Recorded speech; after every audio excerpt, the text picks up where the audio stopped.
Hello world. The Vocal Minority with Nick and Steve usually opens the show with a huge celebrity endorsement. Not today, champions. Today we celebrate the birth of baby boy Brewski, a champion born that would single-handedly create the success of the Big Mac, Uber ride threesomes, and a memory packed with useless facts. Would you like to know the color of Emmanuel Lewis's pubic hair? Just ask Brewski, he'll know. A man with a heart of gold.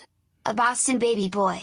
Today we celebrate Brewski and award him Champion of the Month. Happy birthday, he's a champion, Brewski, happy birthday. Alrighty Harness, hit that shit. This is the Vocal Minority with Nick and Steve. This is your chance to get vocal. Children, I wish to announce that our show has undergone a reformatting. Let's get ready to listen quietly. Hey, want to hear the most annoying sound in the world? The Vocal Minority.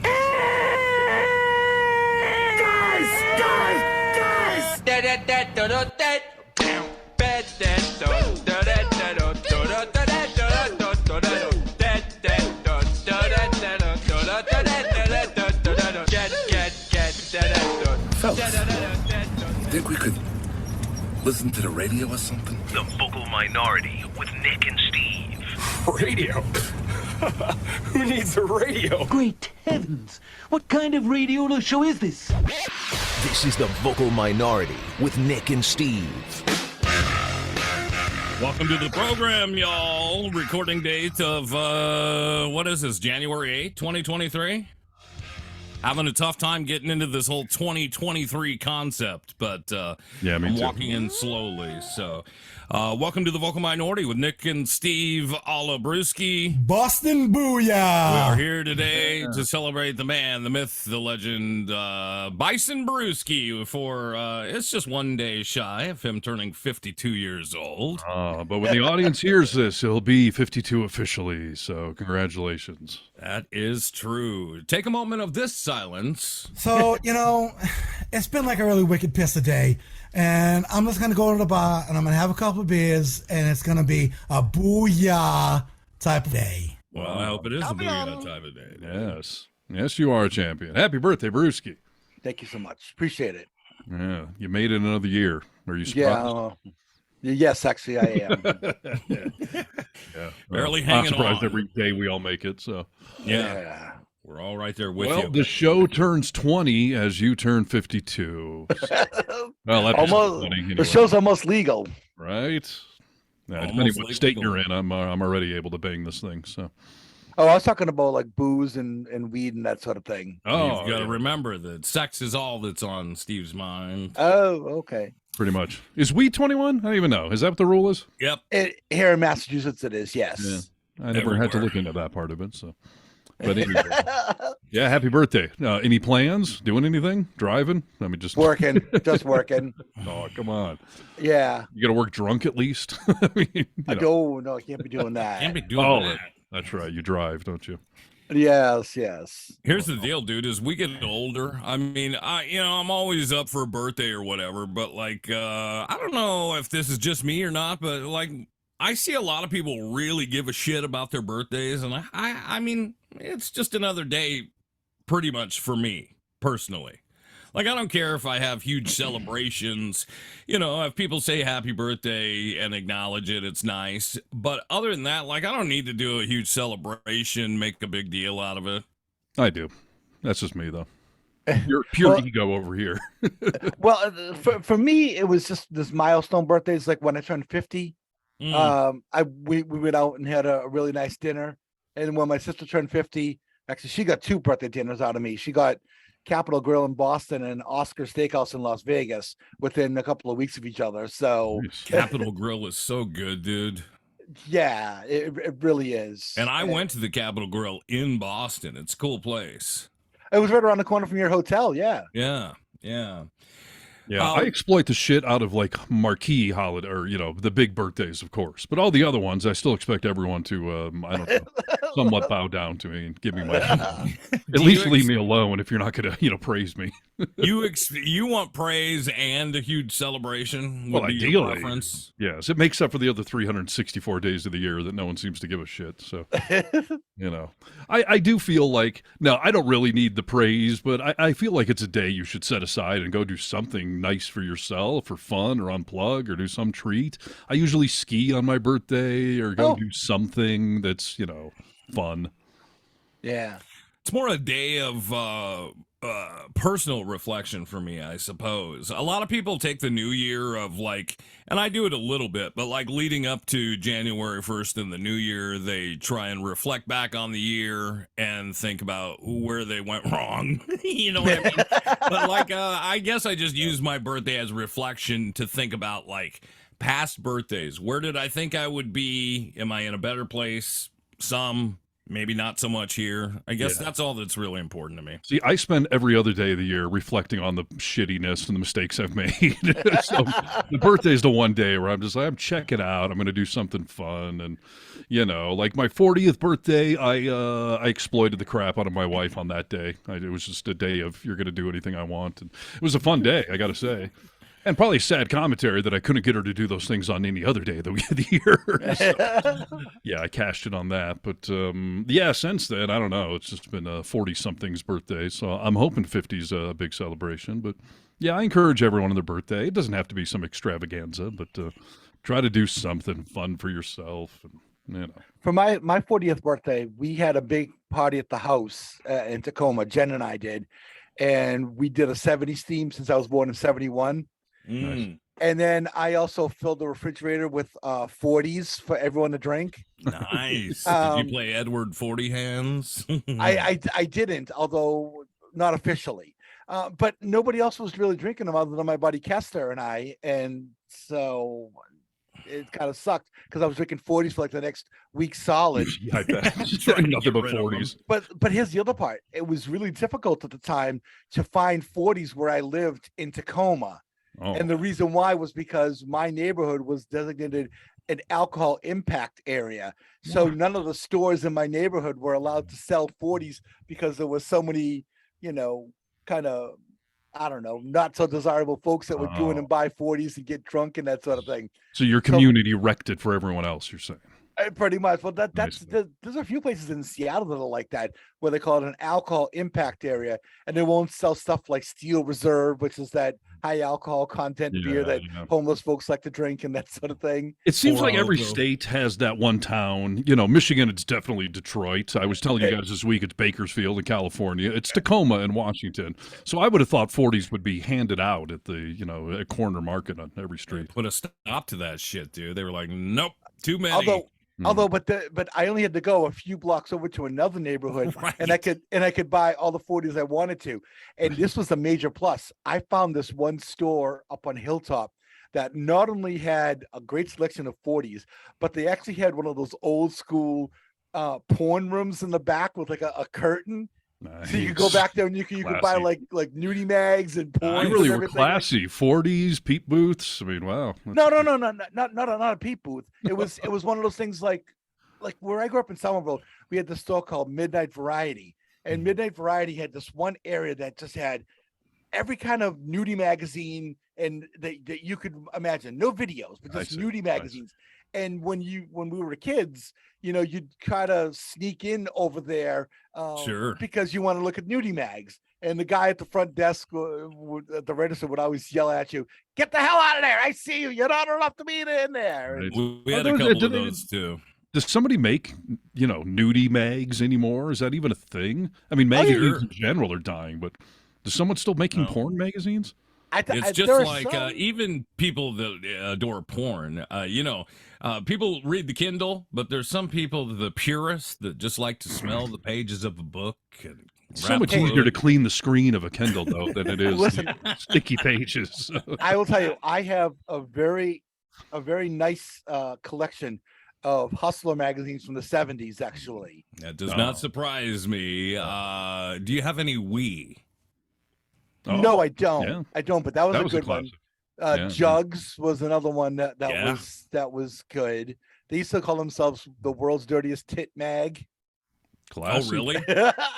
Yeah. The world's dirtiest tit mag. It said it right on the front, right on the Great. front cover of the magazine. Yeah. No shame. Yeah, but speaking but of Hustler, I always loved. So Playboy, speaking of Playboy, I will now adorn something I received in the mail. Check that bad boy out, Harness. That Is that an ashtray you're holding up there? Yes. And what's on it? It's a woman, but I can't really see it close enough. Yeah, so it's a vintage, the Playboy Club ashtray, and it's got a little Playboy Playmate in the middle of it. What do you think of that bad boy? Cover her in ash. That's brilliant. What champion sent that your way? That is the champion. Cousin Brewski sent that. The to birthday me. boy gave you a gift. Well, That's isn't it? right, dude. well, so I when I showed Nick my Playboy Club ashtray that I have here, when we talked about ashtrays, how I have a collection of Vegas ones. Yeah. The air raid siren's going off. I'm sorry. I was hoping everything's okay where you are. I was concerned. I don't know whose mic that is. We're having issues. I don't think it's me, but it could be. I didn't know it if there must were be me because I can't hear it. Yeah, sorry. Go ahead. So when I showed that a few weeks back, and Steve, you would ask me, you're like, you collect ashtrays, but Nick saw I showed the Playboy one, and Nick liked it, so that's when I went and I sought one out to send him his way, and because you know, Playboy used to have those Playboy clubs around the country, and there weren't nude women or anything in there. It was like they were dressed as buddies, right? Yeah, exactly. Yeah. And it was like a place where like businessmen could go and drink and stuff like that. Sure, do blow.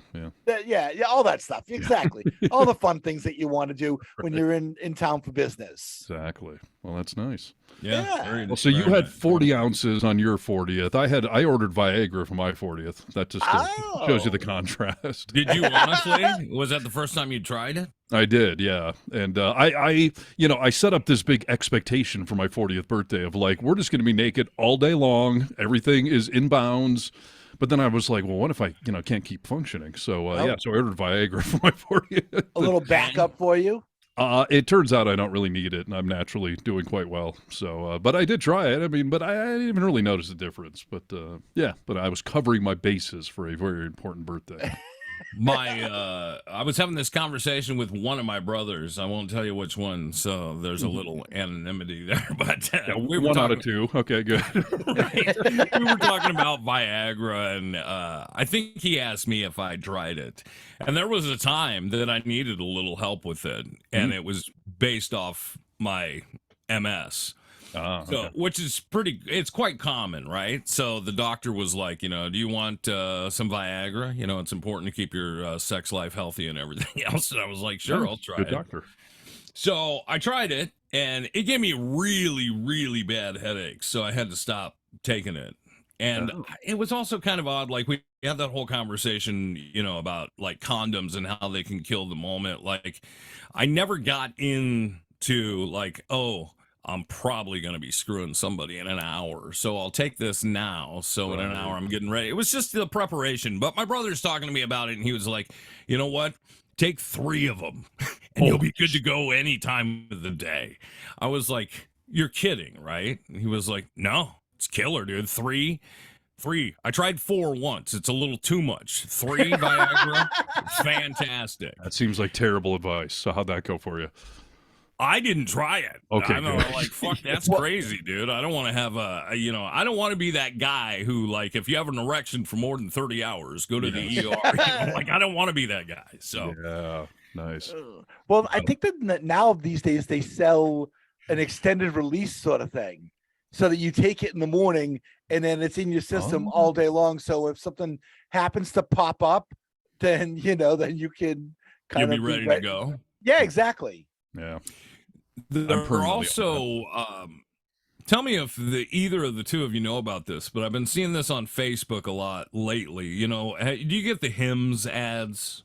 Yes. It's like, okay, so they're talking about every time I see an ad, and I don't know if this is just directed to me or if everybody gets this, but it talks about these Hims pills, which I guess are basically Viagra. Yes. They help you from coming too fast. Huh. Is that the way yours are tailored to you? Nope. Sorry. Why am I getting that? I mean, is Rachel, my wife, typing something into my keyboard that lets it know the algorithm? Oh. Or it's been listening to the show or something. And you, I mean, that I don't take it personally. That's fine. Just Facebook trying to help you out, I guess. So I suppose so, dude. But yeah, no. I mean, I freebased mine just so it was in my system all day long. Good for you. I wanted to make sure. I swallowed mine too slowly. It gave me a stiff neck. So. Well, you know who's one of the owners of that company, Hims? Is Snoop Dogg. Really? Oh, really? That's why he does spots for Hims. I've never seen his spots. That's funny. He's an investor. He's an investor in the company. Yeah, because when Viagra when the patent ran out on it, and they were able to create generic versions of Viagra, that's when a bunch of these companies, kind of like Roman and Hims and all the rest of them, they kind of hopped on that whole train, because then Pfizer wasn't going to be making, $25-$30 a pill anymore, if not more.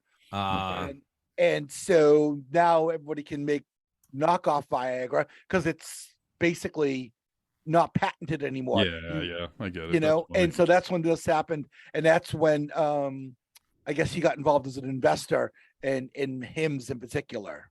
I had no idea. I've never even heard the ads for him doing Hims ads. Here's one. I've got it pulled up right now. Bitches ain't shit but hoes and tricks. Yeah. That's their new tagline. Snoop. Well, it's good. So many celebrities are becoming entrepreneurs now. They realize, fame is fleeting. So it's hard to keep writing songs, but if you invest in the right company, I mean, boom. So yeah. But anyway, who's the star that did Uber? Is that Ashton Kutcher? I don't know. Did he invest in that? I mean, he didn't start Uber. I know that, but he may have been an investor.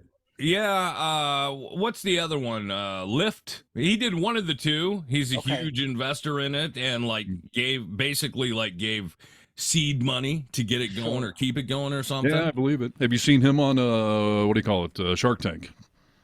I have not. No, he's occasionally one of the judges on that show, and it's a whole different side of Kushner for sure. He's a smart dude. Yeah. He does a lot with human trafficking for children and stuff like that, too. Oh, Congress. Really profitable, for sure. I know he's invested heavily. another not so profitable. Oh, you mean against it? I'm sorry. Yeah. You get it. He also does a lot for Special Olympics. And, oh, really? Well, he has a twin brother who actually has sort of, yeah.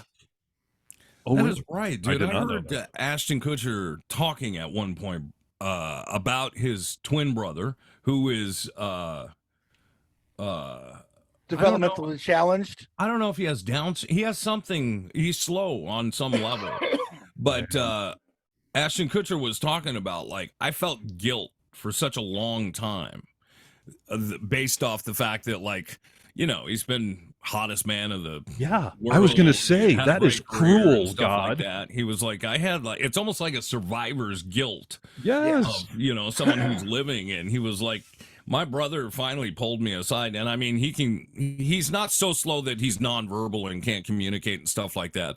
But his brother basically said, dude, I feel like I hit the jackpot. I'm lucky here. I love my life. Get over yourself. Get over it. Hey, that's a great perspective. I was going to say the whole, God works in mysterious ways. That's a punch in the nuts. Yeah. Twins.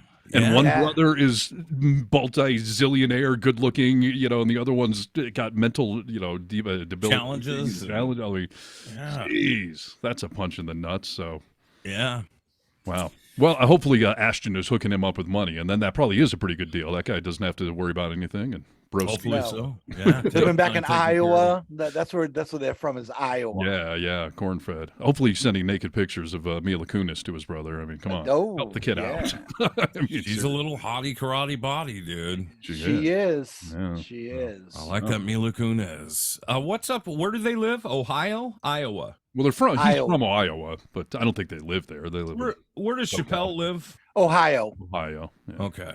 Yeah, he lives in a really small town in Ohio, and actually, he's fighting against affordable housing being built in his town. He is. You're right. Which seems like a real dick move to do, but And he's like, hey, well, I won't. I don't mind property value going down. He's just like, wow, Dave, really? Yeah, and he's built a bunch of stuff in that town. I mean, he's done a lot of entrepreneur things there Sure. too. But he built he's in the process of building like a comedy club there. And I'm just thinking, like, who wants to go to the middle of nowhere, Ohio, for anything, let alone comedy? But good luck with it. So. Some of the specials that they've taped at that place, like, I think it looks super chill, dude. I mean, you go out and I don't know if you're basically in the middle of a cornfield or what, but they've got this like huge outdoor arena type thing built on his property. And On Chappelle's place you're talking? Yeah. I didn't know if it was open yet. Is it? So I don't know. And I don't know if you have to, be invited to it or if you can actually like say, oh, I want to go see a show there. But I know for like townsfolk that like he has them over and they do shows. He'll bring a bunch of comedians in there and then just like invite some people out of the town.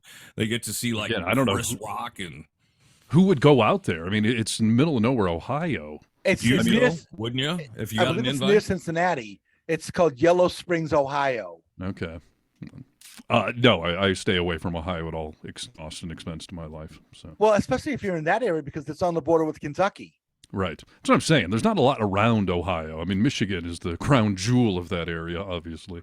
But, Illinois, Kentucky, all that stuff, it's interesting.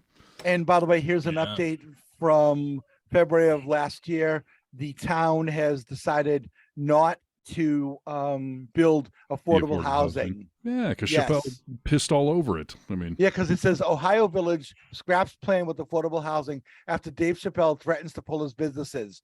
The plan did not pass after a comedian called the Yellow Springs Village Council, quote, clowns, end quote, and said a proposed restaurant and comedy club in his hometown would be, quote, off the table, end quote.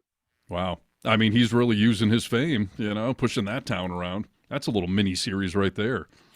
Hometown comedian makes good and starts his own little mafia there. I don't know if it was comedians in cars getting coffee. It was some sort of show like this where they actually like went to his town and walked around with him and just like randomly spoke to people in the public. It sounds like he does a lot for that town. So maybe he's denying that type of shit, but I think he's helping in many other ways. People come through, obviously, when they're on road trip to stop in that town because there's shit in all the different stores about the fact that Chappelle lives there. It's his town. And, I think he does a lot for the town. Yeah, but he's doing what he wants to be doing. Like affordable housing, the entire state of Ohio needs that. So it's just funny that he's like, hey, I'm building a nice comedy club. I don't need some ghetto over here. A bunch of poor people. Like. So, correction, it's not near Cincinnati. It's actually outside of Dayton. And Dayton actually is a pretty rough city. I mean, there's a university there. Yeah, so that's even worse. So, yeah. Yeah, so it's out just outside of Dayton, actually. There's not a lot of tourism happening in that part of Ohio. So Akron's the place to be, dude. Come on. Oh, of course. Honestly, I mean, Cleveland is the only good part of Ohio. So, but whatever. The whole state sucks. Except for, I will say, we love Brunswick, Ohio. Yay, Brunswick, Ohio. Really? Somebody in Brunswick, Ohio started listening to us this past week. So you're the one exception. So thanks. Go kick Dave Chappelle in the nuts. So, but go cancel his nuts. Yeah. Brunswick, Ohio, you're on the air. There you go. And I'll tell you, it's so middle of nowhere. I had to zoom in to figure out like what's a town I can even identify with. I mean, it's kind of northeastern Ohio, so it's getting near Cincinnati, but not. It's not. So kudos to you, Brunswick, Ohio. Would you like to hear the other bowling initiated? Is that where bowling is from? That's a great question. I don't know. Brewski, can you Google that? Is that where Brunswick, the bowling company, is based out of? Oh, that's a really good. I didn't get that right away. Brunswick.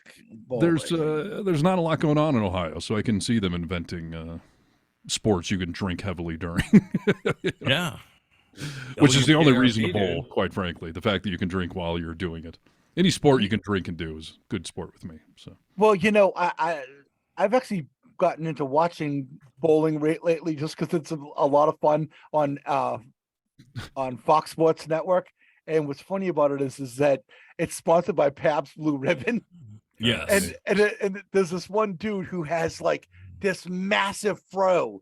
white guy with like this massive fro, and he's got a pick, and he's always picking at it and everything. And That's the thing, Brewski. You're right on the money with like bowling is fun to watch. I've started watching it too. Like I don't sit down and be like, "Oh, bowling's on at 3," but if I scroll past bowling, I always stop on bowling because these are, and if you're watching the podcast, you will see my finger quotes. These are athletes that are playing a game, and they are so stupid and semi slow. Okay, that when you're watching them, they're just fantastic and exciting to watch because, like Brewski said, some guy will be picking his hair. Some of these spins that people do with different arm flicks and the gloves they wear and how they dry their balls and hands is just it's comical. It's entertaining, I suppose. It's kind of like watching professional archery, though. Like it's another bullseye. It's another strike. Like these guys just bowl so much. If you don't just get turkeys, back to back, then you suck. well, so the guy's name is Kyle Troop, Troup. You might look him up.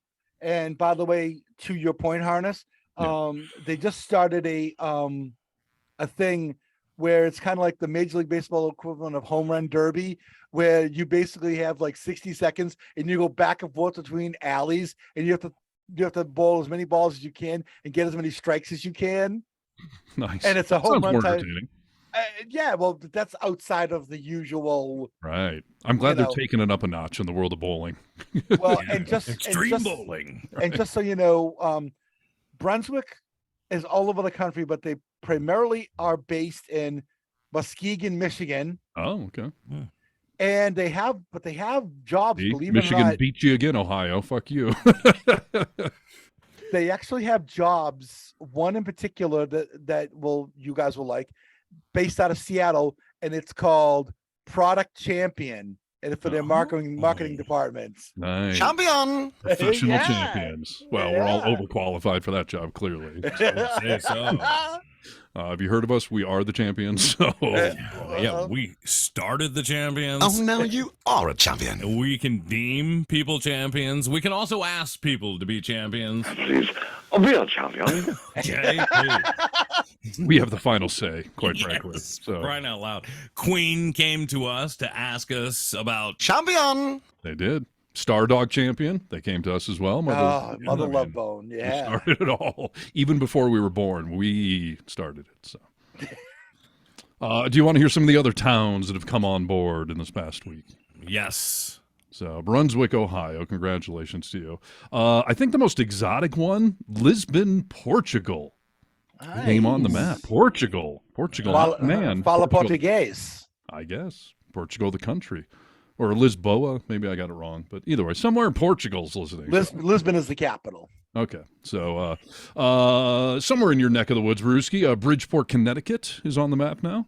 Very nice. Yes, indeed. It's got to be a Scotch drinker. That's a rich area, isn't it, Brewski? Bridgeport? Yeah.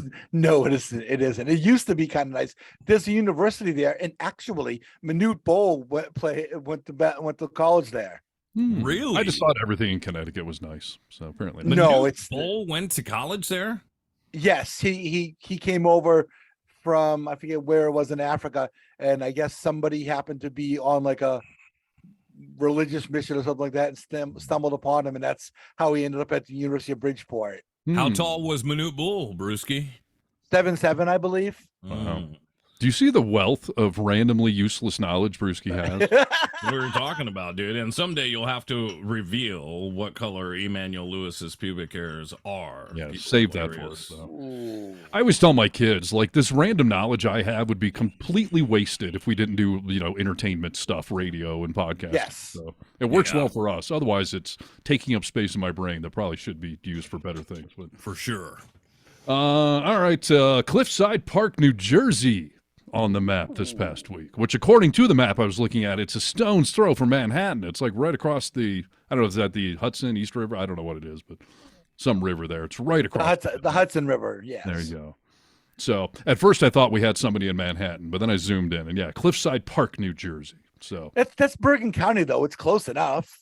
That's what I'm saying. I mean, you could chuck a rock across the river and hit Statue of Liberty, so that's cool. Yeah. Kent, Washington on the map this week. Ooh. Another one in the Seattle area. Nice old Kent. Keeping it real in Kent. I lived in Kent for a couple of years. It was phenomenal times. Dude, I always forget about the fact that you lived in frickin' Kent. Yeah. Really? Who did you live in Kent with? Lauren and I. We got an apartment down there. It's affordable living on the south end of Seattle there. So. And then you got the fuck out and moved to North Seattle, right, with Laura? Yeah, I think we were into Green Lake after that. Yeah, I think that's what it was. So I bounced all around the Seattle area. But yeah, Kent, the land of apartment buildings and strip malls, basically. So and high schools. Nick, don't they have like 4 or 5 high schools in Kent? Yeah, they got a ton of them, and they big were ass mall somewhat close to mine, but there was a a lot of fighters out of Kent. Kent's a little ghetto. I mean, Kent is a little ghetto. Yeah. Affordable. If you take a big sniff, you can smell Smith Brothers Dairy Farms. It just smells like a big pile of shit in Kent. Nice. Well, welcome to the map, Kent, Washington. We're glad to have you on. Hey, I'm not saying I don't go there. So don't listen to Mr. Eastside over here, okay? Kent, Washington is just fine.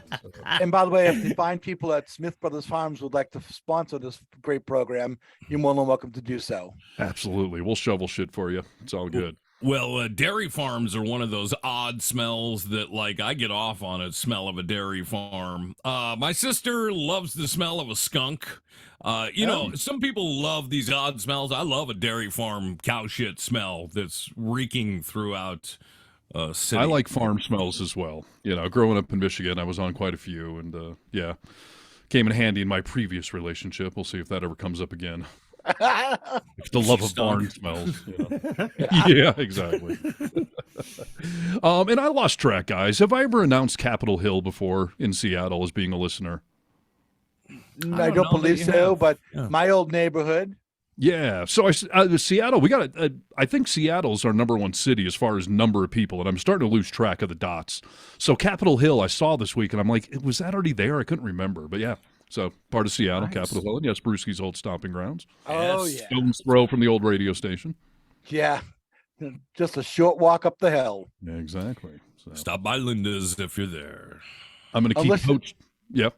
Unless you're too drunk and then Harness insists upon giving you a ride home. Oh, did I do that once? That's nice. Yeah, the night that we had the DUI lawyer in, and I was wasted, and you were like, you're not walking home. There's no way you're gonna make it up the hill, and you gave me a ride home. See, everyone, I am a nice guy sometimes. So there you go. Sharing is caring. That's right. Another good one. St. Louis, Missouri came on the map this week. Very nice. Yes. We are spreading like an infectious disease. And I have to tell you, I apparently didn't know where St. Louis was. I thought it was way further south in this country, but it's really not. So yeah, St. Louis, Missouri on the map. Not many people know this, but home of the toasted ravioli. I did not know. I did not know that. That's where it was invented. And they have a really great, in St. Louis, Italian food community and Italian community within St. Louis. Who would have thought? You're thinking South. It's all, Southern. Tremendous play by Brewski. Indeed. Isn't that where Budweiser's from? Yes, it is. Yeah, St. Louis, Missouri, Anheuser-Busch. Sure is. Yep. Yeah, so. You have a great Italian section of your hometown, Brewski. The North End. Yeah, I went to. Yes. They have like a, how like in a lot of cities you could go to Chinatown. I went to Italian town in Brewski, in Boston. That's where I was. Boston, booyah! the North End. Yeah, dude. I mean, this place is lined up with Italian restaurants and then deli after deli that has cannoli and any delight that you might want. And at 1 a.m., there's lines that take 30 minutes to get through out the door. It was crazy. That makes sense to me, East Coast, because that's where originally everyone funneled into this country through. But why they ended up stopping in St. Louis, Missouri, that's a mystery. Why anyone would stop there. So, well, you look at all the program. I love that we're just bashing on all these new towns that are coming on. But you look at all the Scandinavians who settled in like Minnesota and Wisconsin, and then they even moved all the way out to Seattle. All the Norwegians went to Ballard. You go to Ballard. There's that big statue by Golden Gardens, that Viking statue, and you look at the base all around it, and it's just littered with oldies and Svens all over it. Yeah, that makes sense too. And that really is a commentary on this country, because a long time ago, people started moving west, right? And they got to the middle of the country, and they thought, half of us have died already, but fuck this place. Keep going till we hit another ocean. Like Seattle, San Francisco, L.A. Give me Portland. Give me something. Like, fuck the middle of this country. So these are the building blocks of this country, for crying out loud. Those who don't want any more immigrants in this country, this is what makes our country beautiful, dude. Well, like you said, what was Nebraska's new slogan? It's not for everyone. Yes, right. Yep. Apparently, it's not. For everyone. Some people are willing to keep walking across the country to get the hell away from it. So, or it may be faster to turn back.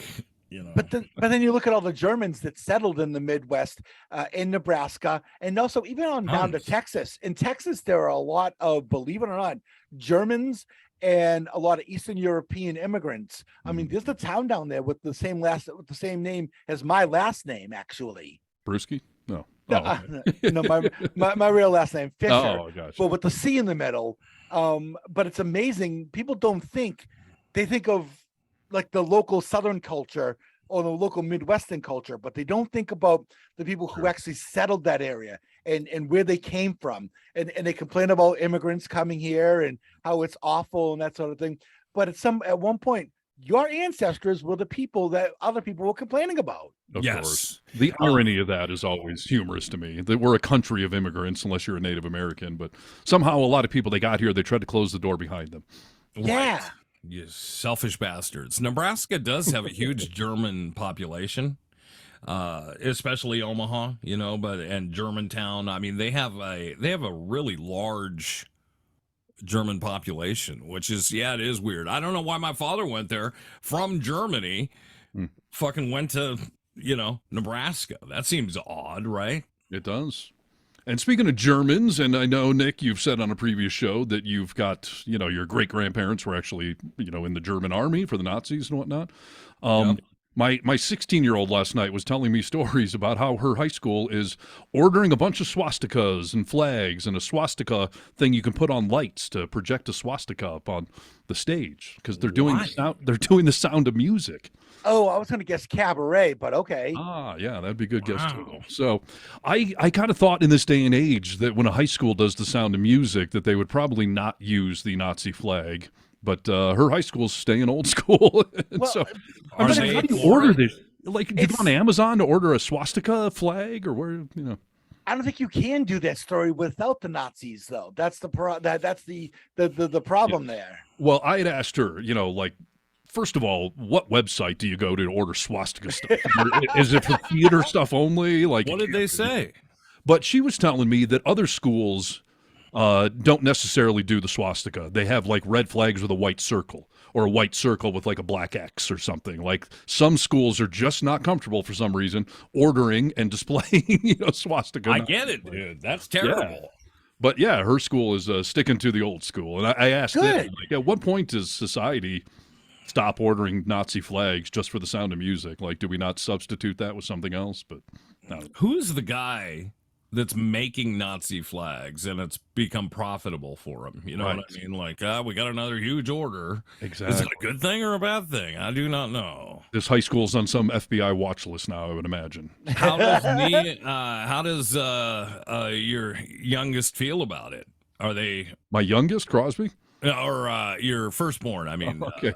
Crosby's not quite sure what Nazis are. We tried to explain it a little bit to him and why that's weird. Neo is, they're glad that they're sticking with what it's supposed to be. That Sound of Music, Nazis were part of it, so they're going to stay true to what it was. But yeah, they were telling me that when they unfurled them the other day and hung them up on this big stage, that everyone kind of like grimaced a little. Like, yeah. Like, this is a little weird. that maybe to make it good in the end, like, after they go off, take a bow, they burn them in front of the crowd or something, They should maybe get rid of them.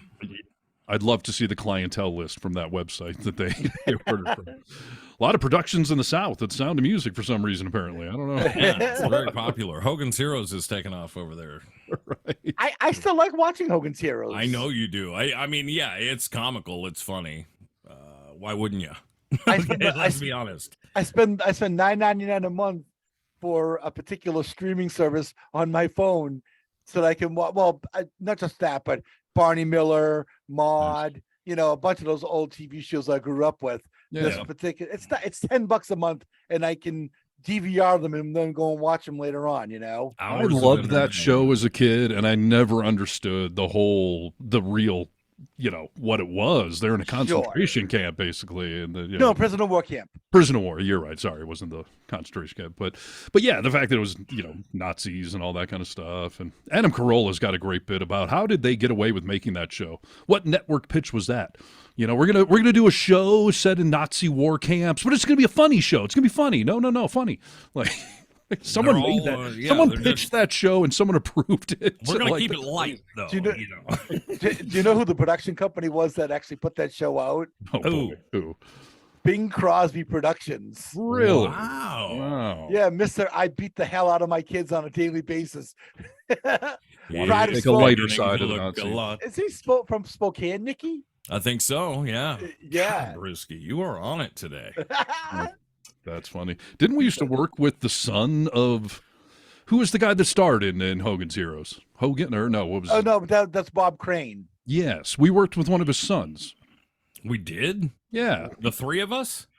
Yeah, they did another show, and I'm blanking on the name.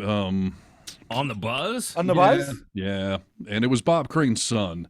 And they weren't very good. They didn't make it very far. But they did do a limited little syndication thing. They had a little success with it. But yeah, it was Bob Crane's son, and they started... Did he go by the last name Crane? Yeah.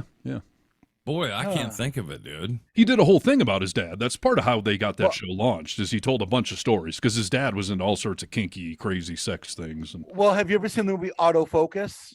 No. So Greg Kinnear stars in that, and Willem Dafoe's in it. And it's all about Bob Crane and the whole, because he was cheating on his wife for years, and he was hooking up with chicks. As a matter of fact, him and Richard Dawson used to have this running bet back and forth who scored the most chicks between filming weeks and that sort of thing. Really? Yeah.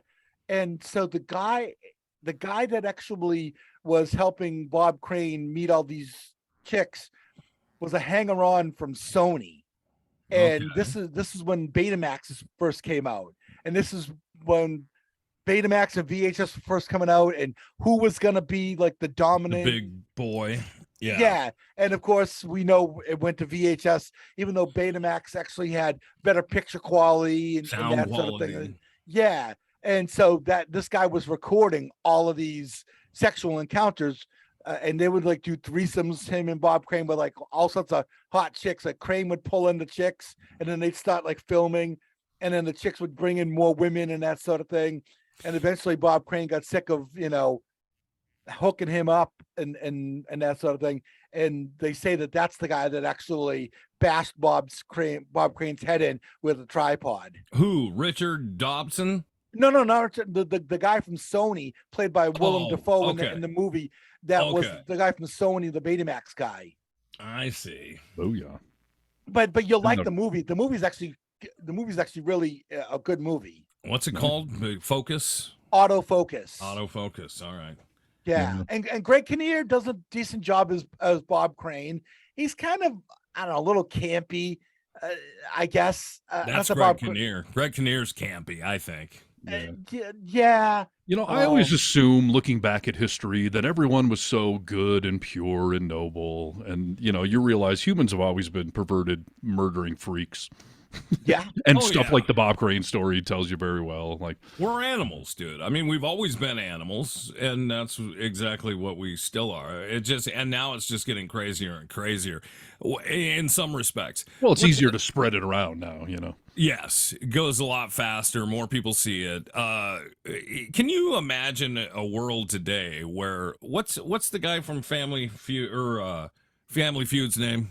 Richard Dawson. Richard Dawson. Oh, that guy. Yeah. I mean, he basically sexually assaulted women on camera every day, dude. On that show, it's just crazy to go back and watch and see how fucking uncomfortable these women were with him just like basically making out with them on camera right in front of their husbands and kids, and like that's crazy, dude. Yeah. He met one of his wives that way. I believe it was his second or third wife, and she was like not even quite 18 yet. And he met her she was one of the families competing on Family Feud. Well, and he hung himself, right?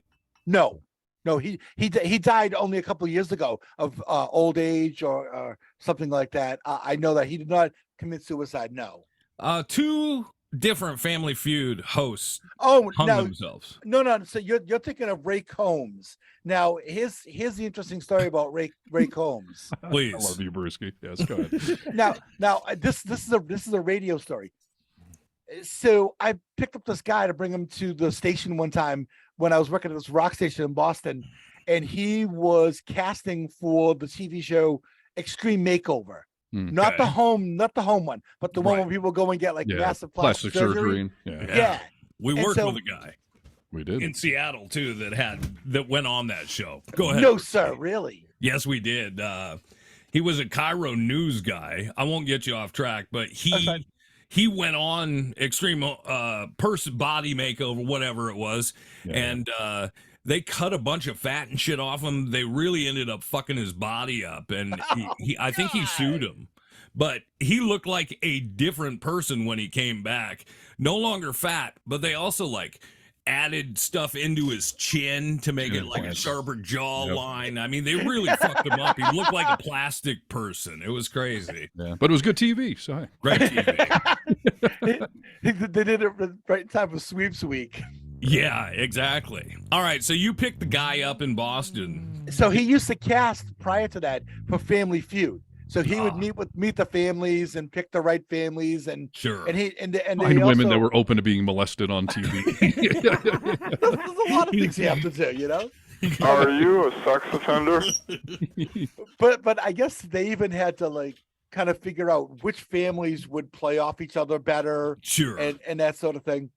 And so while we're driving up to the radio station, he tells me about how when he was casting for Family Feud, Ray Combs was the host of Family Feud. And so when Ray Combs went into a psych institution, they thought, okay, he's just having a tough time. He needs some time away and that sort of thing. But to your point, Nikki, he actually hanged himself and died. He hung himself. That's crazy. And so, then the next host. But then here's the other thing. That was actually not supposed to happen, believe it or not. He wasn't supposed to hang himself? No, what happened was at the facility, they had closets in each one of the rooms, and they had these rods where you would hang your clothes on, but they were supposed to break under a certain amount of weight so that you couldn't hang yourself. Makes sense. But so he got in shape so he could hang himself? No, what happened was the company who actually, the construction company, because this was a brand new facility, less than 5 years old, they put the wrong hanger rods in there, and they put like the standard sort of stuff in. So he said that they all believed that Ray Combs went to go hang himself as a cry for help, so to speak, so that the thing would break. He'd fall on the floor. People would be like, "Oh no, don't!" He's suicidal. Help him! Yeah. But it turned out that by the time he was hanging there, he couldn't save himself, and that's how he died. That is exactly what they call fuck around and find out. Right. Yeah. Oof. Well, fun history lessons. These are good. Nick, I'm realizing you and I would have a lot of dead-end conversations where you'd say something and I'd be like, I don't know if that's true or not. Let's go to the next topic. Here? Yeah, completely. Right. My brother and I are obviously, he's older than me, I don't know, 10 years older or whatever, but our conversations nowadays are spent with like, I watched a great movie, God, that guy that was, what's that guy's name? And it's us then trying to be like, this guy? No, not that guy. And it's fucking 20 minutes of like, God, I know, I can't figure it out. Yeah. And then an hour later, it'll be like, oh, Ray Combs. Yeah. Absolutely. This is why Google comes in handy for, who was that one guy or bar bets or any of it. No, just fucking Google it. Look it up. Yeah. So, yeah. 100%. We need a search engine called Brewski.com. But who was the guy after Ray Combs that killed himself? Because I don't remember that person. The guy who did Double Dare. Mark Summers? Mark Summers. Oh. He hosted Family Sir, Feud. did Mark Summers host Family Feud? Siri's not going to know that. Come on. Mark Summers, yeah. Host and producer of Double Dare. He's alive. Hold on, dude. Let me go. He's 71 years old. Two people hung themselves from Family Feud. I think it's hanged themselves. Yeah. Well, they hung. I mean, it happened. I'm not talking about. Oh, it's past tense. It's past tense, I suppose. Okay. Yeah. That always throws me off. Hunged. Did you know, by the way, that Mark Summers is an extreme germaphobe, and he was while filming Double Dare? Wow. Covering in slime and rolling around on the floor and talking to all these people, and yeah, that's funny. It was a great show. Yeah. Back in the day. Let's see. Which Family Feud host? Oh, it's only one. Oh, yeah, and that was Ray Combs. Yeah, Ray Combs. There was somebody else who it's like Bruce Lee. I mean, he and his son died. Because they had Richard Dawson, then they had Ray Combs, and then after that it was Richard Karn from Home Improvement. He hosted Family Feud, but he's still alive. Steve Harvey? I don't know. Steve Harvey? I can't remember, dude. I will say that Steve Harvey, his version of Family Feud, had one of the best answers ever. Which was? He said, finish this phrase, pork. And one of the guys pork is not a phrase. What do you finish this phrase? Pork? No, he says like finish this. He says finish this. What's a word that goes with this word here? Something like that. And someone might say chops. Oh, like pork loin or something like that. And this guy, dead serious, said, "You pine." I thought you were going to say your wife. That'd even be better. But when he said that, Steve Harvey legitimately just said, this guy he wanted to say motherfucker. He wanted to say it. he's like he couldn't believe it. And then all of a sudden he completely lost it. And he had to he's trying to catch his breath. He's laughing so hard. Yeah. He does. He's great with reactions and everything else. And I think he's a great host of Family Feud. One thing I don't necessarily care for is the Steve Harvey show where they talk to the audience. Do these come up on your Facebook reels and stuff like that? No. The Family audience Feud does, but not the other.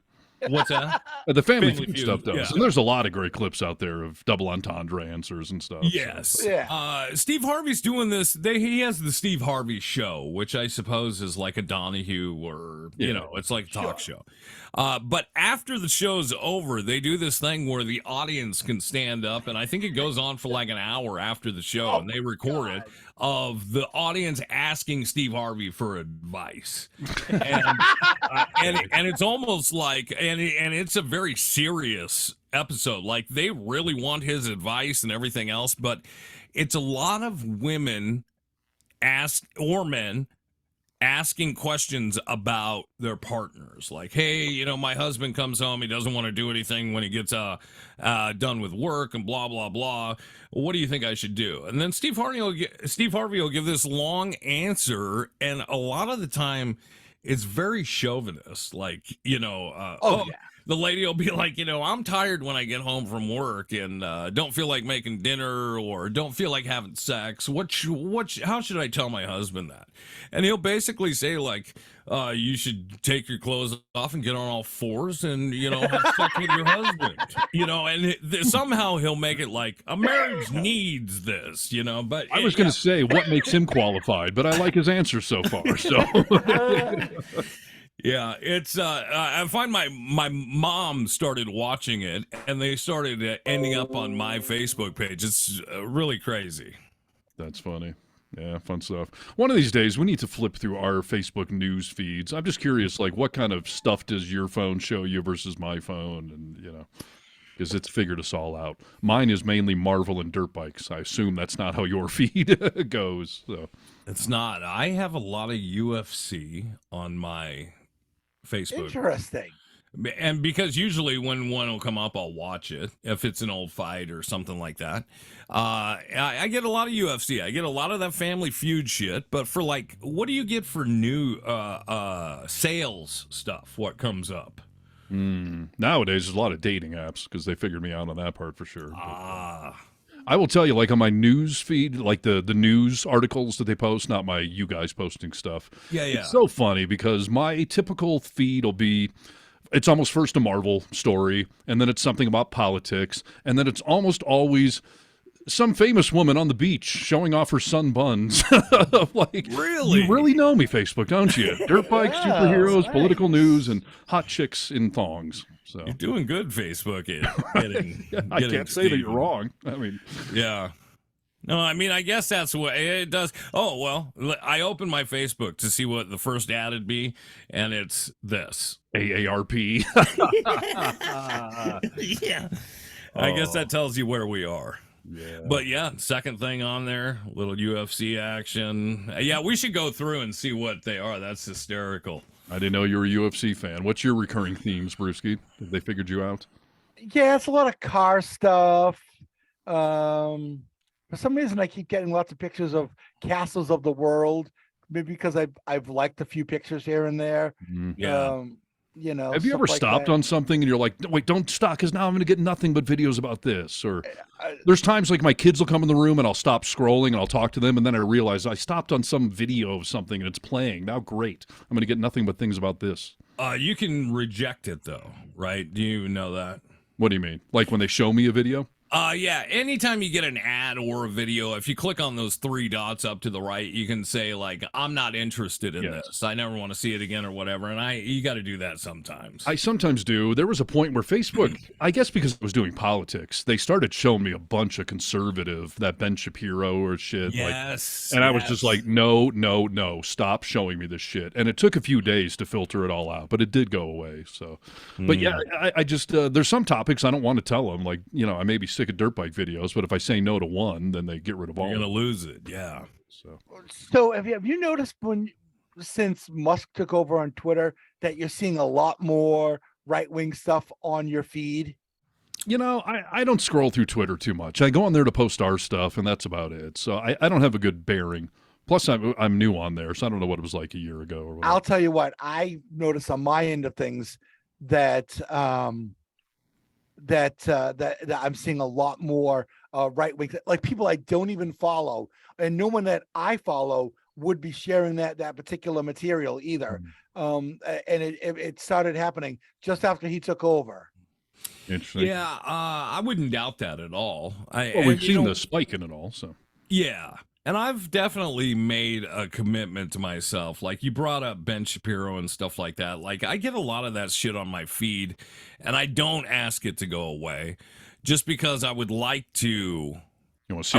I want to know what the enemy's doing. Yeah, in one respect, you know, and and another. I mean, I'm not completely closed down to. If you make a good point, I'll listen to it, right? Like you let me know when you find one of those idiots making a good point, and I'll watch. Yeah, exactly, dude. I mean, yeah, one out of every 500,000, maybe you get sneak a good point in there that I'll be like, oh yeah, I agree with that, and maybe it's a good point, or maybe I'm starting to slip and become a dick. Right. You know what I mean? It's got to be one a dick test. Yeah, am I going off the deep end?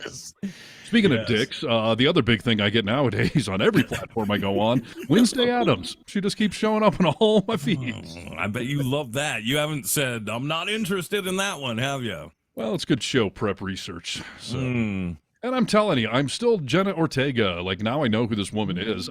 She is not on one of my, like, celebrity lists, but because I've posted things and commented on things, now I get exclusively, Wednesday Addams, Jenna Ortega videos shown to me constantly. That's how we're indoctrinated in this country, dude. Yeah, I guess so. Dangerous.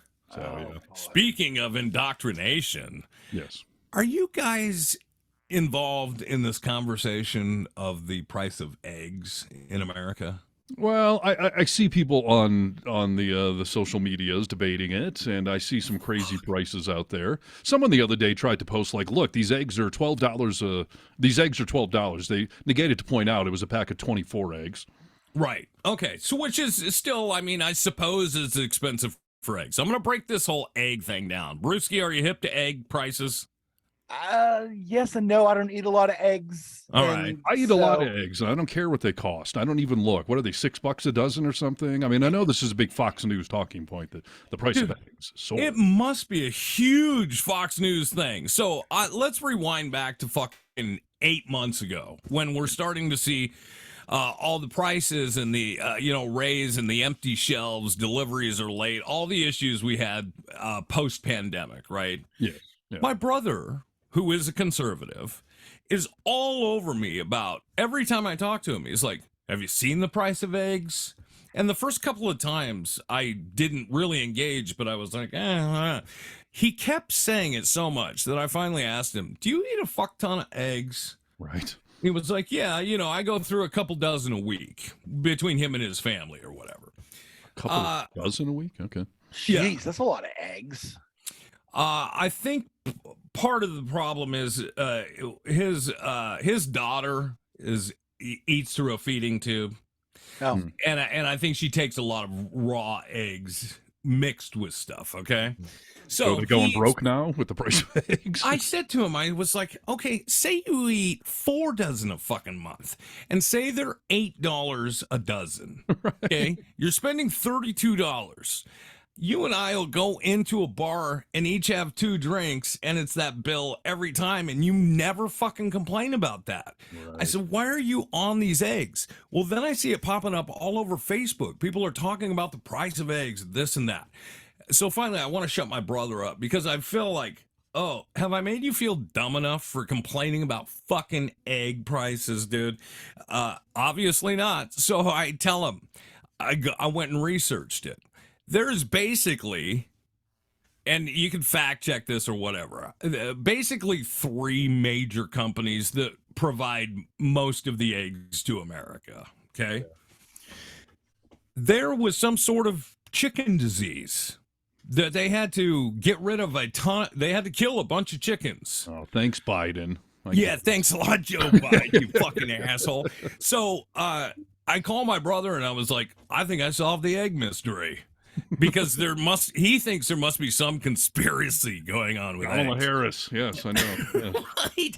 So I told him, I was like, we've seen this happen with, mad cow disease. Like they had to put down a ton of people making eggs. And this is why the prices are so high. Supply and demand, trying to get caught up.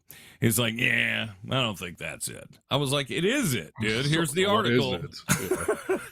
Yeah. And now I just see everybody talking about the price of eggs. Go fuck yourself, Starbucks drinkers. Save a coffee a week. Like, come on. Why are we talking about fucking eggs here? It's great. Well, it's really a good point. So what if it's $8 a dozen? It was $6, so your budget just went up by $2 a month. Yes. Maybe you guys need to come back here to Massachusetts, because I'm looking at the website for Demula's Market Basket, which is where I do my grocery shopping, and they have many stores in the area. And according to the Market Basket weekly flyer, the Market Basket large white eggs 18-pack, grade A brown eggs, $2.49. Yes. Damn. That's fucking high, Brewski. That's not high. I know. I'm being facetious. Sorry. Fuck me, dude. Your eggs, get off of me. Dude. It was $2.39 under Trump, motherfuckers. So. What the fuck, man? It is just the egg issue. Speaking of things that I know very little about that piss me off, what is going on right now with the whole Kevin McCarthy thing? Will you guys please? Rachel and I have been watching it nonstop for the past week or whatever. I sort of understand it, but I cannot grasp the concept of why what's happening is happening. Because everyone hates Kevin McCarthy. The only good news about this past week is now the left and the right, all of us can hate Lauren Boebert and Matt Gaetz and all of these little group of idiot Republicans that have bogged down the entire process. because the Republicans, they have just the narrowest of margins in the House of Representatives, so they can't lose almost anyone. But some parts of this country have elected a couple of fucktards that basically got a group of 5 at the core, but about 20 total, that just hate Kevin McCarthy, so they weren't going to vote for him, and he couldn't lose any votes basically. And why he kept rinsing and repeating and just over and over and over, I mean, that was a bit of a mystery. So go ahead. I think that what he was hoping would happen would be that if a bunch of the Democrats, the older Democrats, were like, you know what, fuck this, well, I'm out of here, and that sort of thing. If they walked out, there were less members in the chamber. Yes, and you don't have to get 218 at that point. Exactly. Yeah. It's the weirdest strategy ever to just keep embarrassing the shit out of yourself day after day for a week straight here. And yeah, apparently somehow he wore down a few, and Trump's trying to take credit now for screaming at Gates and telling him to knock it off. But I don't know. It's Are you beyond kidding me? It's beyond embarrassing for the man who's now third in line, to the presidency, where people start dying and whatnot. But it's a sign of what's to come. They're not going to get anything done because this little vocal minority is going to hold up the entire majority. Yeah, and that's my question is in one sense, this is a big filibuster for however long he goes on, right? Because they won't get anything done, or they won't be able to get anything done. No. And they talk about the committees that they are going to be, investigation of Fauci. They're going to try and smear the name of the Democrats, and that's all that's going to be able to take place. Yes. Nothing will get passed for the next 2 years. But that's the whole point. Kevin McCarthy has never in his entire career in Congress ever written or put forth a bill of any legislation whatsoever. He's not there to get anything passed at all. He's strictly an attack dog that wants to be able to be the lead at all these investigations. That's all it is. It's a bunch of people that hate government and hate democracy, and where you've put them in control, and for some reason they can't get anything done. It's a mystery to me. So he had to give up so many things, right, to get this to happen, right? Anyone's allowed to punch him in the nuts anytime they want. That was one of the things he conceded with. So any one member can force a motion to vacate. Yes. He's going to have to go through this process repeatedly because any one person can do a no confidence vote, I think it's called, and make him go through this entire process again. It's absurd. Another thing they wanted to do, and I get wanting to get more members involved in legislation instead of it being so consolidated with the speaker. But what these quote unquote Freedom Caucus people pushed for was they want people to be able to step up to the mic and offer amendments to bills as right before they're going to be voted on. So now you're going to have a line of people that are just going to throw amendment after amendment after amendment. And it's like, okay, well, when are we going to get this put down? Which ones did we agree to? Which ones did we not agree to? It's just going to move. It's going to be 2 years of total chaos. It's ridiculous. There was a funny night though this week where Lauren Boebert was on MSNBC and the host berated her, and then she went on Sean Hannity's show and Hannity berated her. She finally united the left and right. She's so fucking stupid, dude. I mean, it's just hard to even listen to her talk. Yes. I don't understand how the Republicans have now fucked themselves into basically being responsible for the debt, for all the debt. They're going to be responsible for it, and I don't know if Republicans will just look to the other side and be like, no, that's bullshit, but they're going to be responsible for it all. This whole debt ceiling thing is one of these. This is not going to be funny when they don't vote to, keep extending the debt ceiling because it's money we've already spent. It's money we already owe, but they're trying to make some principled stance in the completely wrong time and place. And it's going to fuck our country. Yes, it's going to keep happening. This is going to be really not funny at some point. And I think enough Republicans might actually see that too, where I want to say a lot of these morons will not win re-election again, but we all get to go through the hell to watch that happen. Well, did you happen to notice when Mike Rogers, who is a representative from Alabama, actually had to be restrained There's a famous picture of someone's hand coming across his face. Yep. He went after Matt Gaetz. Mm-hmm. And Tim Burchett, who is a Republican who happens to be from Tennessee, he actually called Mike Rogers a redneck. And he said that perhaps Mike Rogers should not have been drinking before he went back on the floor to vote. Ouch. Yeah. Yeah. But now at the same time, Tim Burchett at one point is seen talking to Matt Gaetz, and you see this look on Matt Gaetz' face like he just saw a ghost. Like Tim Burchett is speaking to him in no uncertain terms, and Matt Gaetz goes from smiling to like, "Oh my God, I'm in fucking trouble." Like he was threatening him or something, or exactly. Well, exactly. isn't he Matt Gaetz the guy who has so many allegations of rape and child molestation stuff underneath him? For 17 and 18-year-olds that he was bringing across state lines for hookup parties. He is he plays his part perfectly. You know that he likes to play the part he's playing, that he won't shut up and gets the attention. Yes. But he is one of those guys that you would, I'm not a violent person. I would love just smack the shit out of him over and over again. He looks like if Central Casting was asked to find some dirtbag politician that would be banging 17-year-olds. He looks the part perfectly. Yes, you do just want to punch him in the face. So, yeah, this is what parts of our country have elected. So now we get to see how this little experiment will unfold now that they're somewhat in charge. The good news is we have the Senate, nothing's getting through, and we have the White House. But it's just going to be a shit show of nothing happening for 2 years. Have you noticed who Matt Gaetz' doppelganger is, by the way? Who? No. Beavis. Yeah. That's funny. He does kind of look like Beavis. You're right. He looks like Beavis. And he's certainly a butthead. So yeah, exactly. That's crazy. Well, yeah. Does that answer your question, Nick? Was that where you said you didn't quite understand what the fuck was going on? Yeah, I mean, I guess it's all just I'm looking for some reasoning in all of this, and it's because it just appears as such a clusterfuck to me, and I guess that's the answer. It's just a fucking clusterfuck, and it's going to be a clusterfuck. Yeah. Did you guys see Hakeem Jeffries' A to Z speech? I read some clips from it. Do you have any pulled up there? I don't have it pulled up here, but the fact that he was up there and not reading from a prompter, I mean, he's a former prosecutor and attorney and that sort of thing. So of course, he can do it. He can do it and that sort of thing. I see that he was viewed 2.4 million times. I've got a small clip here. He says, "We will never compromise our principles. House Democrats will always put American values over autocracy, the Constitution over the cult, governing over gaslighting, justice over judicial overreach, maturity over Mar-a-Lago, reason over racism."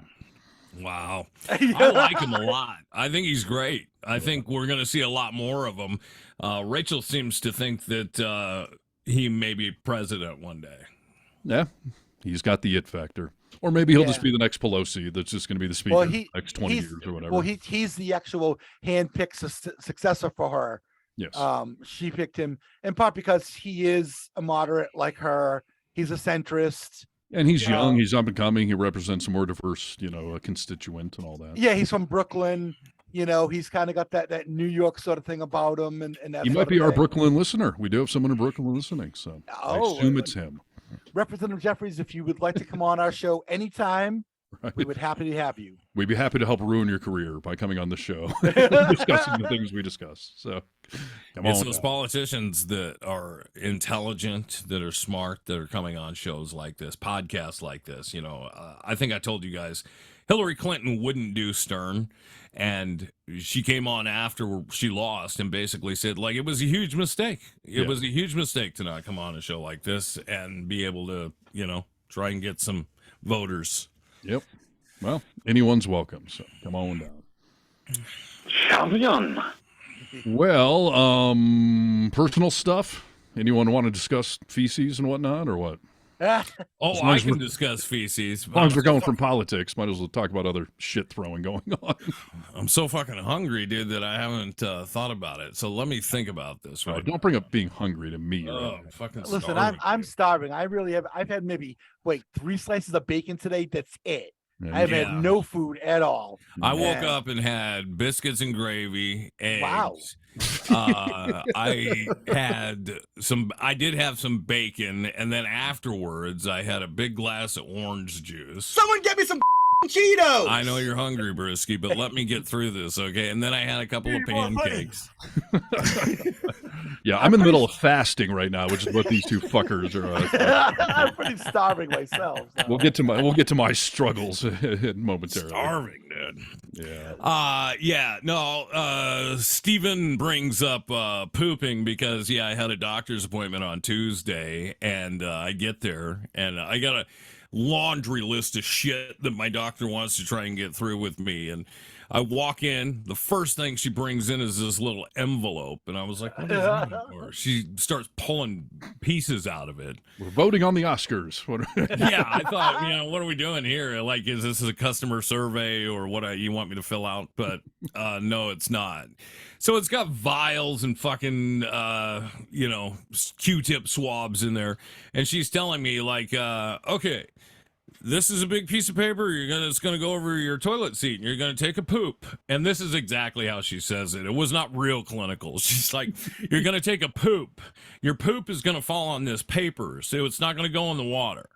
And then you're gonna take this out of the vial, and you're going to mush it down into your poo-poo. And I'm just like, oh my gosh, dude. Is that how that test works, on a piece of paper? At least I got a bucket to dump into. No, It's not a bucket. It's a piece of paper that has basically like a paper soup bowl to catch your poop. And I don't know. I haven't done it yet, dude. But I'm going to poop in that. And then I have 2 vials and 2 Q-tips that go with them. She said basically I'm going to stick the Q-tip in there and make it poopy and then put it back in the vial.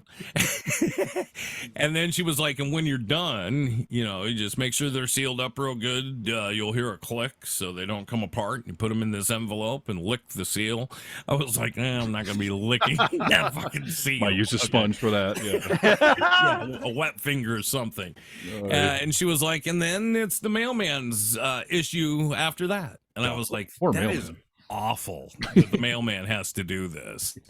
And she was like, oh, they do it all the time. This is in your mail all the time. I was like, not in my mail.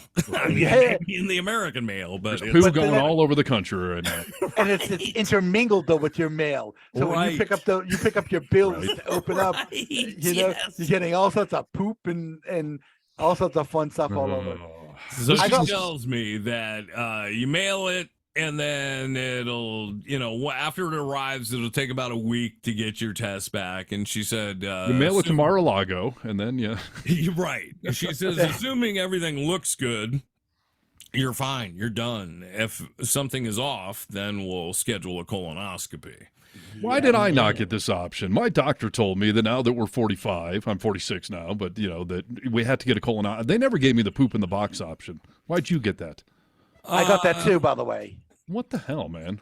Yeah, I don't know if it's just the doctor thing. And to be honest with you, I brought this whole thing up about, I've never had my prostate checked or anything like that. So when I was at the doctor last time, I mentioned to her, I was like, I thought at 45, there's some things I'm supposed to start doing. And she was like, oh yeah, we should probably do that. So, I mean, this is one of them. I don't know. I poop in a box, and then if it's bad, I do a colonoscopy. You pooped in a box though already and just dropped it off, right? Who, me? Yeah. Yeah, I had to do it, and I told the whole story on episode whatever it was, a few back. Yeah, exactly. I mean, I had this digestive issue with this uncontrollable diarrhea that started a few months back. It kept going, so I had to do all these tests. This was not for colon cancer, like the pooping in the box thing, or a regular colonoscopy is for.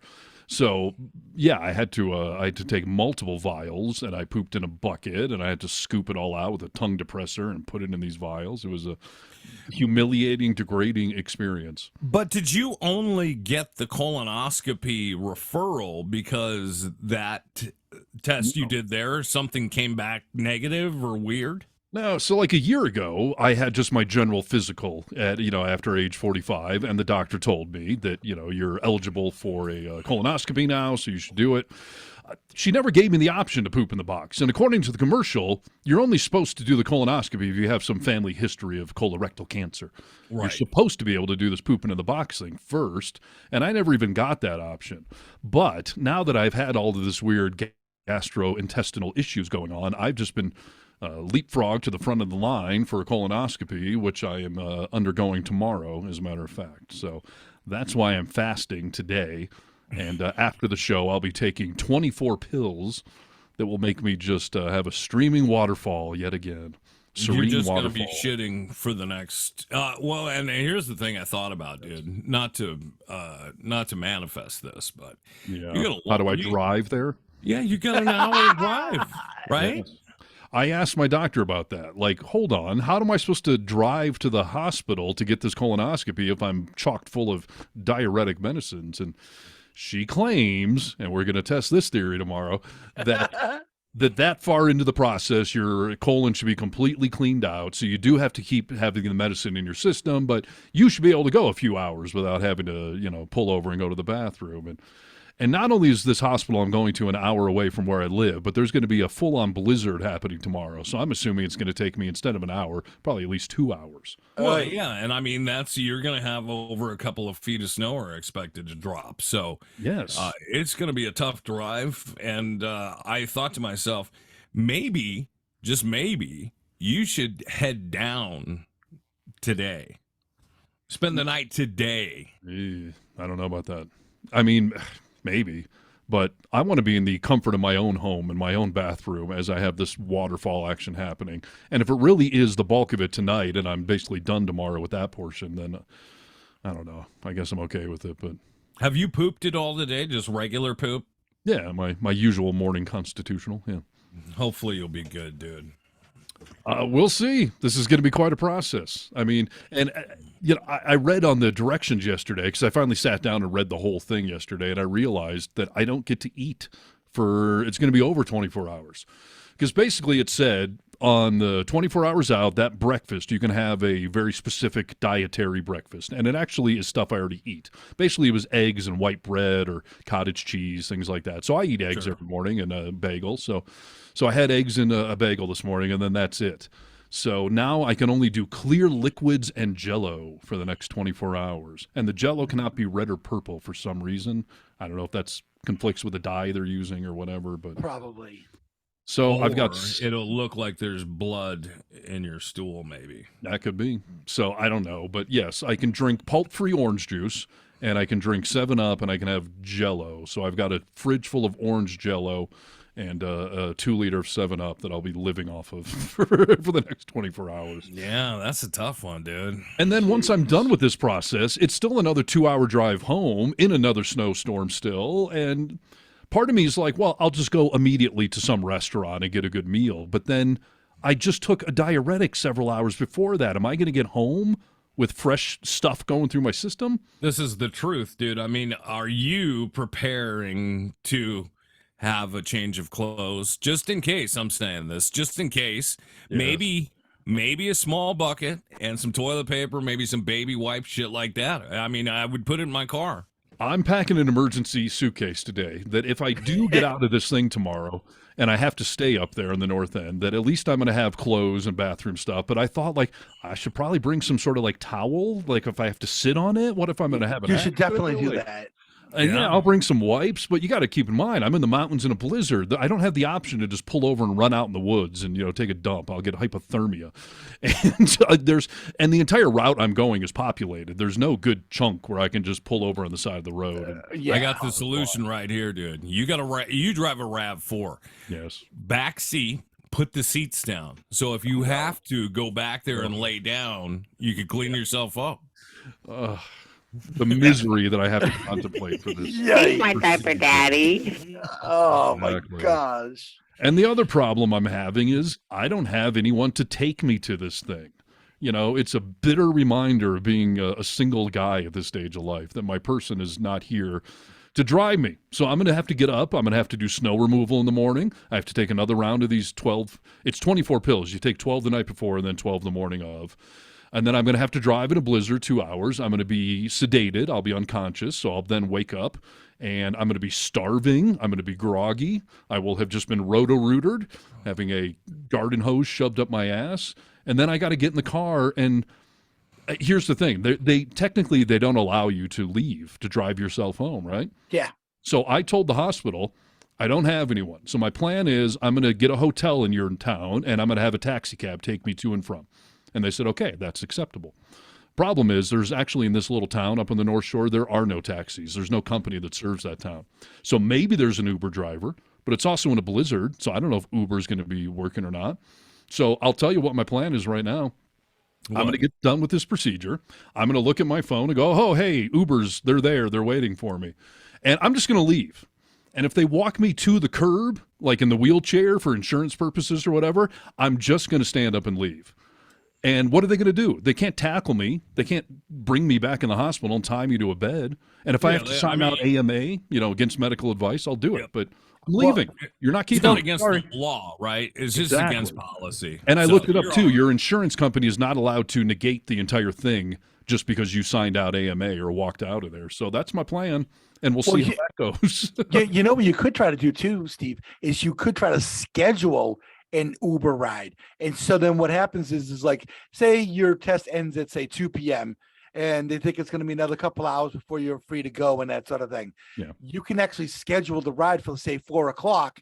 And then what happens is that instead of like, is there someone around, Uber will actually send that trip to a driver to come pick you up. It's kind of like scheduling an airport trip. Yeah, but someone's got to accept it, right? I mean, this is a small town. I don't know how many people are driving Uber. But the other thing too, though, is that a scheduled ride might cost you $5 to $10 more, but at least you know that that you're not taking a chance that maybe someone will be out there. Mm-hmm. And here's the other problem. What if I jump in an Uber and I tell the guy, like, I don't actually want to go anywhere. I just did this to get out of the hospital. Can you just drive around the block and drop me back here? Because I'm driving my car to the hospital. And I'm driving. Oh, yeah, he just the driver wouldn't care. Because, I mean, I've had people where I'm like halfway to the destination and they're like, you know what, I'm going to get out here. Is that okay if I get out here? And I can end the trip exactly where it is. No problem at all. And my other concern is it's a really small town. So the drive, even if I tell them to take me to a hotel, it's going to be like a $5 ride. Who's going to want to accept that in the middle of a blizzard? But hey, dude, how far is Valley Girl from where you're going to be? Oh, 2 hours? And she doesn't have a car for this? I mean, she'd be driving my car? I mean, in a blizzard? No. Yeah. So, no, I mean, it's a real shit sandwich, dude. I mean, it's a tough to try and figure this out. I'm sorry one of us isn't there to help you out with this. That sucks. It's what happens. I mean, my 16-year-old is in school and has a big day. I'm not going to pull her out for that. My ex-wife honestly reached out to me the other day and was like, we're still family, right? Like, I would do this, but you never asked. And I'm working now that day. And I just, there's no one to lean on for it. It's a 4 or 5 hour commitment, probably even more with the snowstorm. Because to drive there, to wait for me, to come back. I mean, someone's taking a whole day off. And I have driven under conditions that I probably shouldn't have. So don't tell me that waking up, I'm a little groggy, I can't drive home. Fuck you. Give me my car. I'm driving home. And if I'm truly you just open your window, dude. Yeah, I mean, if I need to, I'll go hang out at a Starbucks for an hour and drink some coffee. But again, what is that going to do to my system? Like, I'm going to wake up from this thing starving. And I got to get out of this hospital. I want to get or not. I don't know. I just desperately want to get to my house, get in my own bed, and just get through this whole day of fasting and being plunged, and then driving home in the blizzard, and reminder of being bitterly alone. That I have to go do a medical procedure, solamente. So I don't know, but yeah, I'm a little stressed about how am I going to break out of this hospital. You ever had a colonoscopy, Brewski? I have not, although I've heard some people are okay with it. Other people are like, God, that was really awful. I've been trying to find out. I asked my brother. I know probably both of my brothers have had them. I'm trying to find somebody who I could ask. Could you have driven after your colonoscopy? I'm trying to get a personal reference to know, like, can you actually do it? It really. I've been through other procedures, and during other procedures, I know I couldn't have driven myself. Well, but they tell me this is light sedation. It's enough to put you to sleep. It's not like they're opening me up where they fully knock you out. Yeah, that's what I'm talking about. I've right done where they've cut my pectoral muscle open and replaced my defibrillator and that sort of thing. And so then I'm on heavy duty, like I can't even really walk that well. I'm more worried about just being dizzy from starving to death after 24 hours that I won't want to drive or can't. And I'll tell you, I talked to my dad about this, who's a doctor. He's a surgeon, and he knows this well. And he was like, there's no scenario that you can drive home after this procedure.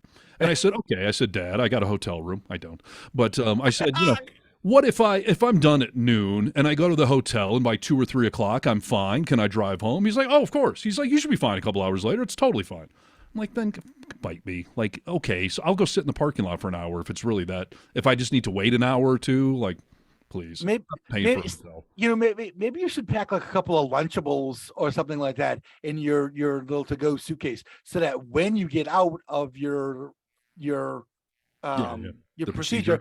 And while if you're driving, then you've got something to eat there. And Lunchables, whatever, I'm just worried it's all going to run right through me. That's what I need to ask the doctor beforehand. Like, when do I digest normally again? Or maybe just put crackers in there. Yeah. That'll fill you up. That's a good idea. idea. And then if there's liquid that might possibly be trying to make its way out, if you're eating crackers, that might help kind of bring everything together a little more, Right. Because my first plan was, I'm going to Starbucks, but then like drinking coffee is probably not a good idea. So have a bran muffin while you're there. Right. Yeah. Let's just see how I can ruin my upholstery on my car 20 different ways on the drive home. Do you at least have leather seats? No, I don't. Oh, okay. They're black cloth. I'm reading a personal story from a guy who's answering our question here, who has had 2 colonoscopies. Right. He is basically stating that, like, first of all, there are very strict rules when you're trying or driving from your colonoscopy procedure. Don't bother wasting your time trying to talk to your doctor out of this requirement. That is, producing your driver on the spot at the medical clinic to confirm you'll be driven home after the procedure may be required. I tried my darndest to convince the doctor that I could drive home, but she wouldn't have it. No, they won't. And it's not for medical reasons, by the way. It's insurance. It's their insurance company won't let you, because if you go get in an accident, you get to sue the hospital. Your doctor also will not accept drivers from Uber or Lyft or a cab driver. My hospital told me they would. Oh, they would. Okay. I specifically called and asked, and they said, yes, we will. That is okay. Just make sure you tell us that the day of. Perfect. Okay, so this guy says his experience was when I had my first colonoscopy, a family member was my driver. After the procedure, I didn't feel the least bit woozy, loopy, or otherwise drugged or impaired to drive. I could have easily driven home, but my family member was there, so they did the driving. 10 years later, after my second colonoscopy, I had a driver, and it was a good thing I did because I just felt really off. When I was leaving the building, I felt I could have driven, but I didn't feel 100%. Okay, I think you're describes every Friday night for me. So yeah, you're going to be fine, dude. I mean, as far as driving goes. So listen, if I get up from this thing and I'm a good judge of when I can drive or not. I truly am. So if I feel that I can't drive, there are hotels, and I'll call an Uber or whatever, or walk there. I mean. But again, like, I've done the research, they cannot keep me there. So I can tell them, good, dude. I'm leaving. I can sign your form, AMA, against medical advice, but you can't keep me here. Right. Yeah. And I'm just, if they walk me out, I'm just going to be like, oh, there's the Uber right there. I'm just going to get up and start walking and just keep walking. Right. See ya. Sir. Hello. Hey, do you still have diarrhea, dude? I mean, months later, are you still having, like, solid diarrhea? No. I mean, I've been on this medicine, though, that is supposed to have it all under control, but they don't want me to stay on this medicine permanently, so we're trying to figure out what caused it. And this whole thing, by the way, could be a total waste. This could not answer any of the questions. It could be some dietary thing that all of a sudden developed. But an allergy or something, yeah? Right. Yeah. Or maybe it was just the stress I was going through. I mean, there are other options. And the doctor told me, too, like, the most common things they're looking for are all easily treatable. Not non-surgical and whatnot. Because I had the freak out this week of like, well, wait a minute, what if they do find something in this whole thing? I hadn't even considered that. What if something really is wrong up there? But either way, it's good. I mean, like we've talked about, we're due for one in this stage of life. And I had a rare colon infection years ago that no one in my age group is supposed to have, called diverticulitis. And, and that's serious, dude. Yeah, so I think it's good that they're going to go explore. So we'll yeah, see, I mean, if there's something wrong, you want to know, right? Yeah, I mean, you got to get it under control. So exactly. And by the way, I was telling my kids about this yesterday because I was on the fence as to whether I tell them I'm going through this or not. I mean, I'm not going to die, obviously, but it's a somewhat serious thing, and they're aware I've been having health issues, and they've noticed this week I got a lot of pill bottles on the counter. And why'd you buy 7-Up, Dad? You never buy 7-Up. Like, sure. So you have to have the conversation. So I'm glad you did. Well, and so we went out to eat last night at a big, like a barbecue restaurant because this was my last full meal. So I wanted a big ass hamburger and some, onion rings. I did go to Sonny's, yes. Nice, dude. Nice. So we're driving there, and I'm telling the kids, like, okay, guys, like, there's a reason we're going out to eat tonight, and here's why. And I started to explain, like, you guys know that I've had these, digestive issues, and we're trying to figure it out. So I'm having a thing called a colonoscopy where, I can't eat for 24 hours, and I got to take this medicine that's going to kind of cleanse my whole system out, And Crosby's like, so what's the procedure, though? Like, what are they doing to you? And I said, well, they put a camera inside of me so they can try to see what's going on. Where does it enter, Dad? And my innocent 13-year-old son is like, how do they put a camera inside of you? Testing? Right? And I said, well, buddy, they don't use my mouth. And he was like, okay, stop. No, that's enough. And my 16-year-old's just got to roll her eye. I think they're well aware what a colonoscopy is. But yeah, my 13-year-old was too funny. Like, okay, that's enough. Stop there. You don't want to play guess the orifice, do you? There's only 2 ways in the male body. It's not my mouth. So yes. So that's tomorrow. I will certainly share the whole experience on the next podcast. And hopefully I don't end up in the jail in Truckee for running out of a hospital. You'll be fine, dude. They may put you on a psychiatric hold, but they're not going to arrest you. No. I read how to do it correctly, and you just can't indicate in any way, shape, or form that you don't feel sober, that you might want to go hurt yourself, or anything like that. As long as you tell them, I feel fine, I am leaving. If you want me to sign out AMA, I will. Otherwise, you can't keep me here. I'm gone. Here's the worst case scenario. You ready? Yes. Just to give you something else to worry about. Sure. That you get into the car and take off, and they call for an impaired driver, and you get pulled over and put in for a DUI. How would they know what car I'm in, though? The license plate, they'll look at it, dude.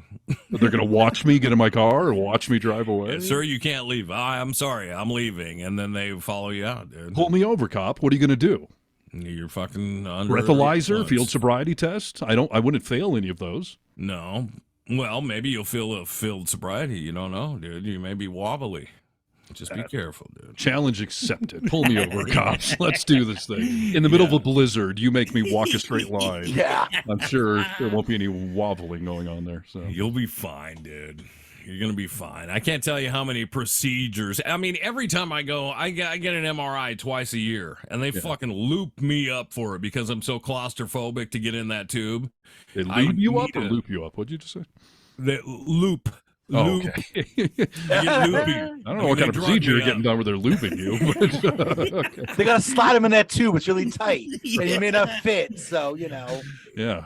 But every time, dude, I mean, there was one time that they gave me this specific drug, and I don't even know what it was.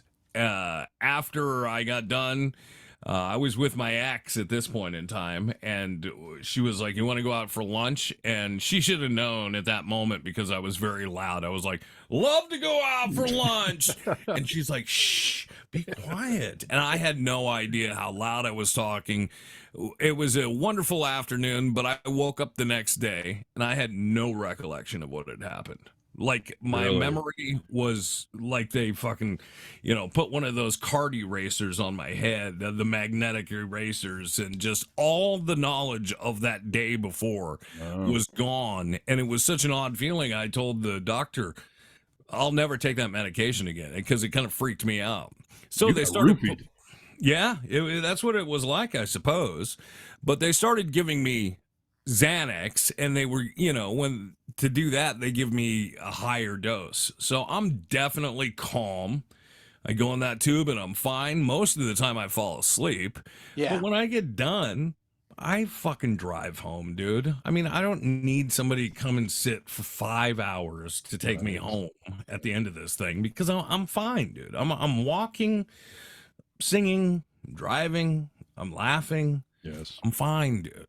I'll tell you, if I show up tomorrow and they say, no, you can't have a cab, or because of the snowstorm, the doctor couldn't get here, I'm going to freak out. Oh, sure. I've already started the cleanse. I had to get a COVID test, by the way, like an official one, not just a home one to prove that I don't have COVID. Like, this ball is rolling, so the doctor better fucking get there.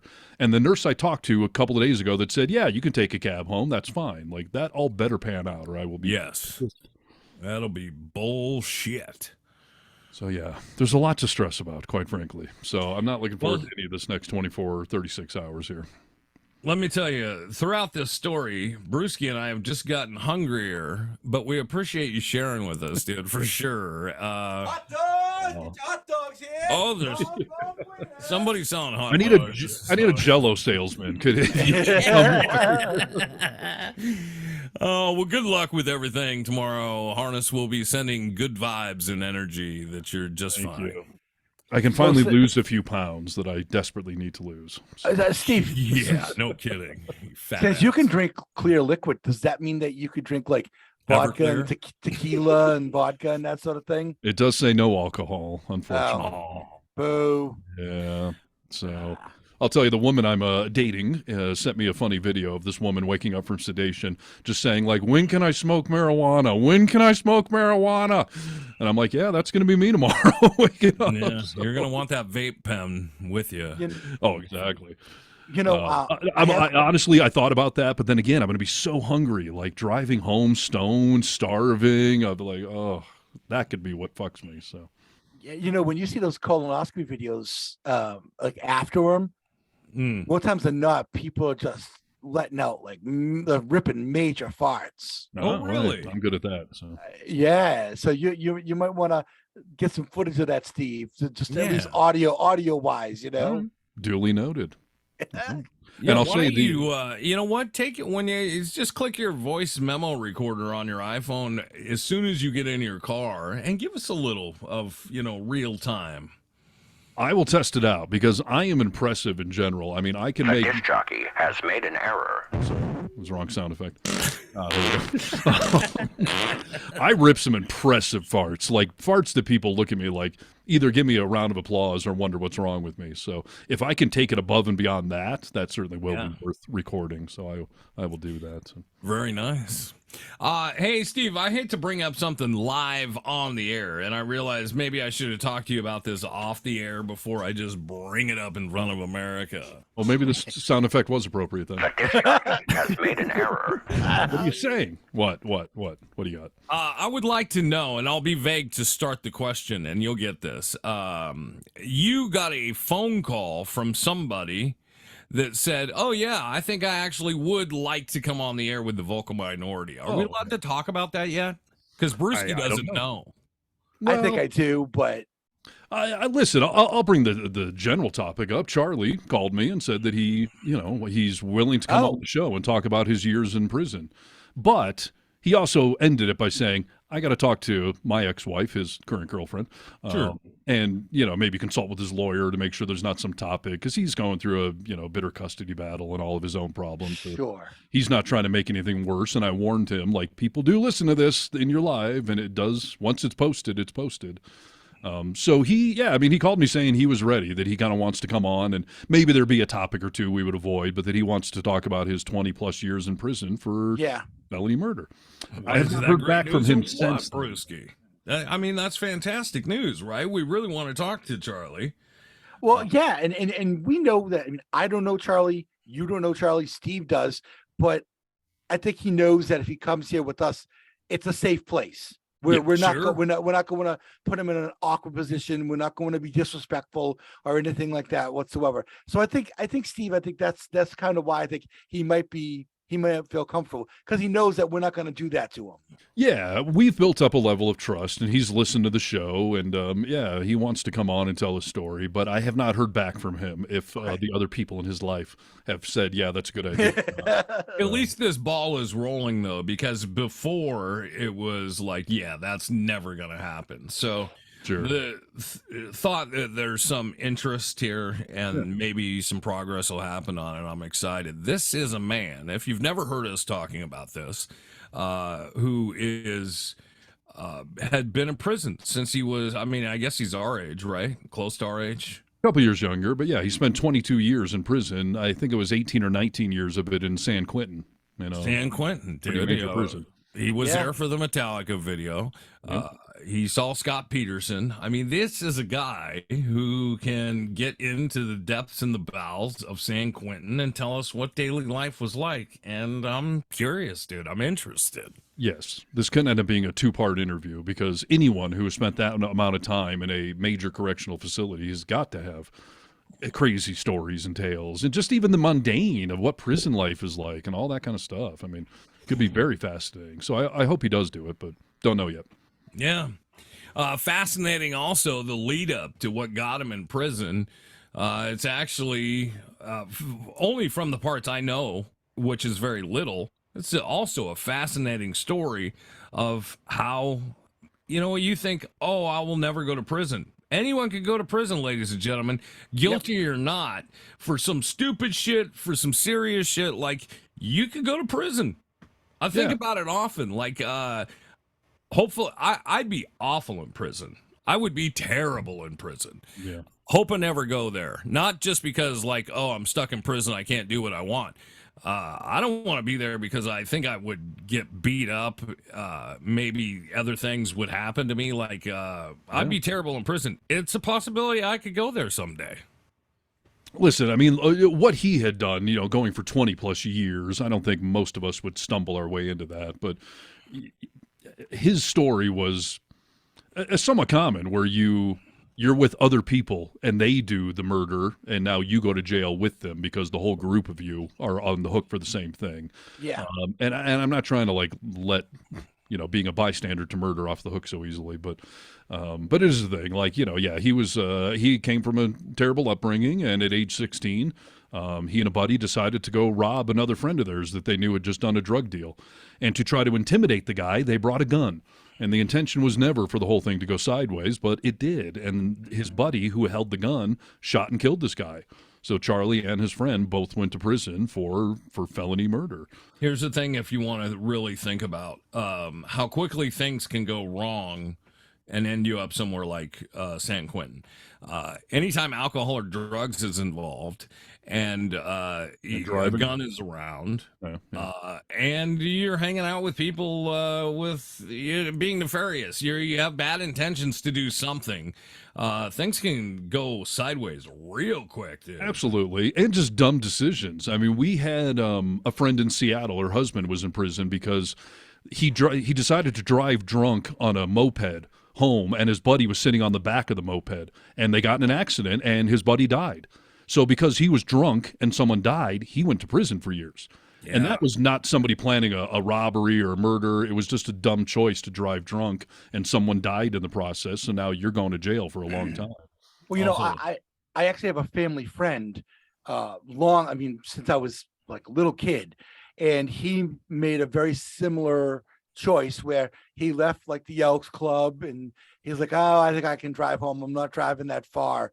And he was driving down this road, and this road is along a lake in Medford called the Mystic Lake, and there's really not a lot of lights on that road, and there was a guy. Believe it or not, it's a 1-lane road on either side, double line down the middle. This guy was literally walking down the center of the road, wearing headphones, and my family friend ended up striking and killing him, and because of that, he went to prison. Now, he didn't just go to prison; they sent him to Walpole, which is basically the hardest prison in Massachusetts that you can get sent to. For some reason, they sent him to this maximum security prison, even though this person had no record, nothing like that at all. There were other prisons they could have sent him to, but they sent him there, and he had a very tough time of it. I will say that. All because of a dumb choice he made one night. So. Yep. Yeah. Also, the other dumb choice, who are these people that are walking on train tracks in 2023? Who are these people who walk in the middle of the road with headphones on at night, dude? What are you doing, you fucking moron? No, for sure. I had that last night here in Tahoe because the sidewalks are all covered with snow. Some guy dressed all in black is walking down the side of the road on this narrow little strip of not even really, a shoulder. And my daughter was like, "Hey, Dad, look out!" And I was like, "I did not see that guy." So thank you for pointing it out. But if I had a drop of alcohol in my system and hit that guy, I'd be going to jail for years. So yeah. So yeah, no, you can make bad choices of varying degrees and end up in a very real prison. And I'm certainly curious what that life was about. I mean, I've heard little anecdotes. Charlie told me a crazy story that I won't repeat because he had asked me not to. But it was fucked up, man. I mean, it gave me chills, all the way to the Montaigne. Oh yeah. Okay, something that happened in prison, you mean? Yeah, a story in the yard, something you'd see in a movie. It was like, whoa, like you saw that, huh? Like that's messed up. All the way down to the fact that Charlie loves hot sauce, loves it because he spent years eating bland prison food. So now that he's free, he puts hot sauce in everything because he wants flavor and spice and little things like that you would never think of. He drinks black coffee because they didn't have cream and sugar for you fuckers like in the prison. Like it's not Starbucks. You don't get to make a frappuccino. So he got used to just drinking straight black coffee. Everything in life would become a different perspective of gratitude for things we don't even think about oftentimes. Yeah. We used to play a game on this program, and I don't even know if we could bring it back in 2023. It was an interesting game, to say the least. We will give you the last meal of a prisoner on death row, whatever their last meal was, okay? We would give the whole breakdown. It was Salisbury steak, this. Then you guess the race of the inmate that requested this. Do you remember that game? I do. And you're right. I don't know if that's okay anymore. Yeah, I don't know. Well, Brewski, were you a part of those programs? I was not. Yeah, it's a great game. It's very creative. I mean, it was so interesting to try and figure out the culture of the people that were eating these last meals. Well, and it was interesting to see what their last meals were. And it was almost never stereotypical. It was not Chinese food for an Asian guy. It was, what would you pick? And then, maybe we should try to guess their crime or age or something else nowadays. But yeah, maybe we could try and do that. Yeah. Or maybe what area of the country where the where that person is from. Right. Yeah. So if you're mentioning things like traditionally Southern food, maybe you might think that somebody down south, but it could be someone in California. Sure. I got to say, though, 20 years later, with all you libs taking over the country, we're just not killing people like we used to. So I don't know how long that game can last. That's true. Well, we could go back. They keep those records, right? We were talking about prisoners back in the 50s, 40s, whatever. So, well, Texas would keep us in business. Texas and Alabama will keep us. Louisiana, Mississippi. Right. Yeah, California, they stopped killing people around here. So no more sushi for your last meals around here anymore. You both answer this question individually. Whoever goes first, I don't care. Do you believe in the death penalty? Do you support the death penalty?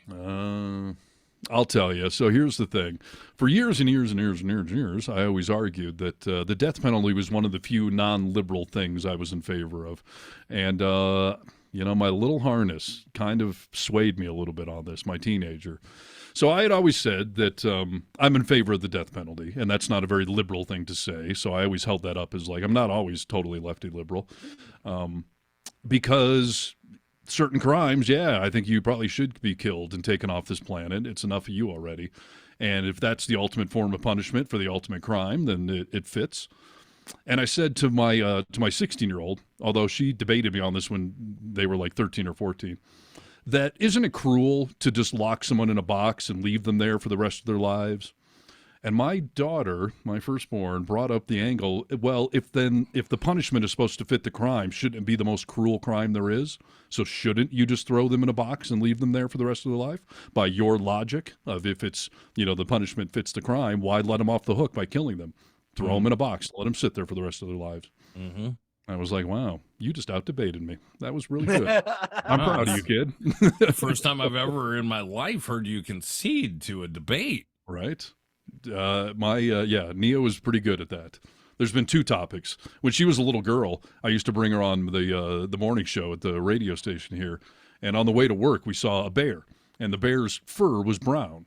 And so I said on the radio that morning with she was like 7 or something at that time, like, hey, we saw a brown bear on the way to work. And she was like, Dad, all the bears around here are black bears. It does not matter what color their fur is. They're all black bears. And I was like, I don't think so, kid. I don't think that's how it works. And that same show, we had a forest ranger come on for an unrelated topic, and my little daughter brings this up. If Dad says all the bears around here aren't black bears, and the forest ranger told me, your daughter's right. They're all black bears. It does not matter what their fur color is. That's not what dictates that. They're all black bears in this region. So my daughter, live on the radio, got me. And awesome, she's the only, I don't recall you guys doing that ever. So she's gotten me twice now on a good debate. So I'm very proud of that. You don't ever recall either one of us getting you? Can you give me an example? I don't recall it. I don't know, Michael Jackson. I think that. Well, that wasn't a debate that we were right or wrong. That was a bet on a jury outcome. Like, has there ever been a topic that one of you debated me in a corner? I had to go, yeah, I guess you're right. Like, there was probably cat decline. No, I didn't. We've had some good debates, but I don't recall anyone ever getting me to say like I was wrong. You don't think you're wrong about fucking cat decline? No, I still don't. You think that's a humane thing to do?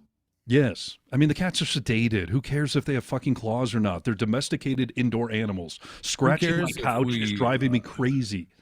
Who cares if we rip your fingers off sedated? You'll wake up and just have little nubs for hands. You'll be sedated when it happens. You'll be fine.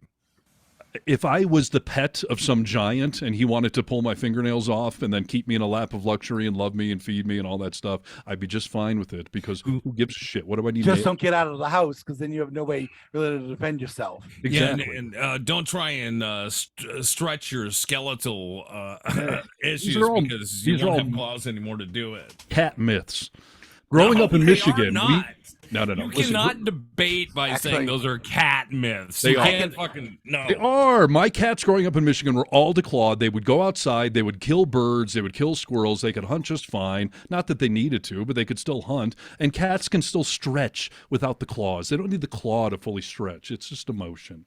And again, these are domesticated animals that we're taking care of. My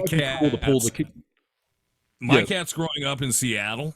Okay, we're out. When I was a kid, anyway, they were outdoor cats completely. They never came in the house. Yeah, and it's not really a coyote fights, raccoon fights, and they were able to get away and live, and albeit fucked up and had a lot of scars, but they survived. Your cat with no claws would have never been able to do that. Probably not, but that's a different topic. If I have an exclusively outdoor cat, I would probably not advocate for declawing the cat. But indoor cats, or ones that go out casually. In Michigan, there was no animals that were hunting my cats. Where I live in the mountains now, my cat is prey for all sorts of things. Yeah, I'd imagine so. Yeah, like but again, and stuff like that. Exactly. Coyotes is the biggest thing that'll eat cats around Gotcha. here. So, but no, it's not cruel. And I know it's become like the industry doesn't do it anymore. So I don't even have the option. But I love my cat, but I hate that she scratches stuff. So if I could take those claws out. Do you give her a scratcher to scratch on? Yes, but she still finds other things. She's on my couch now, and it drives me nuts. Part of having a cat, dude. It's just like, you know what? Sometimes when you have a wife, it sucks. But if you want a wife, you gotta put up with certain things, right? I've tried to defang women, and that doesn't work.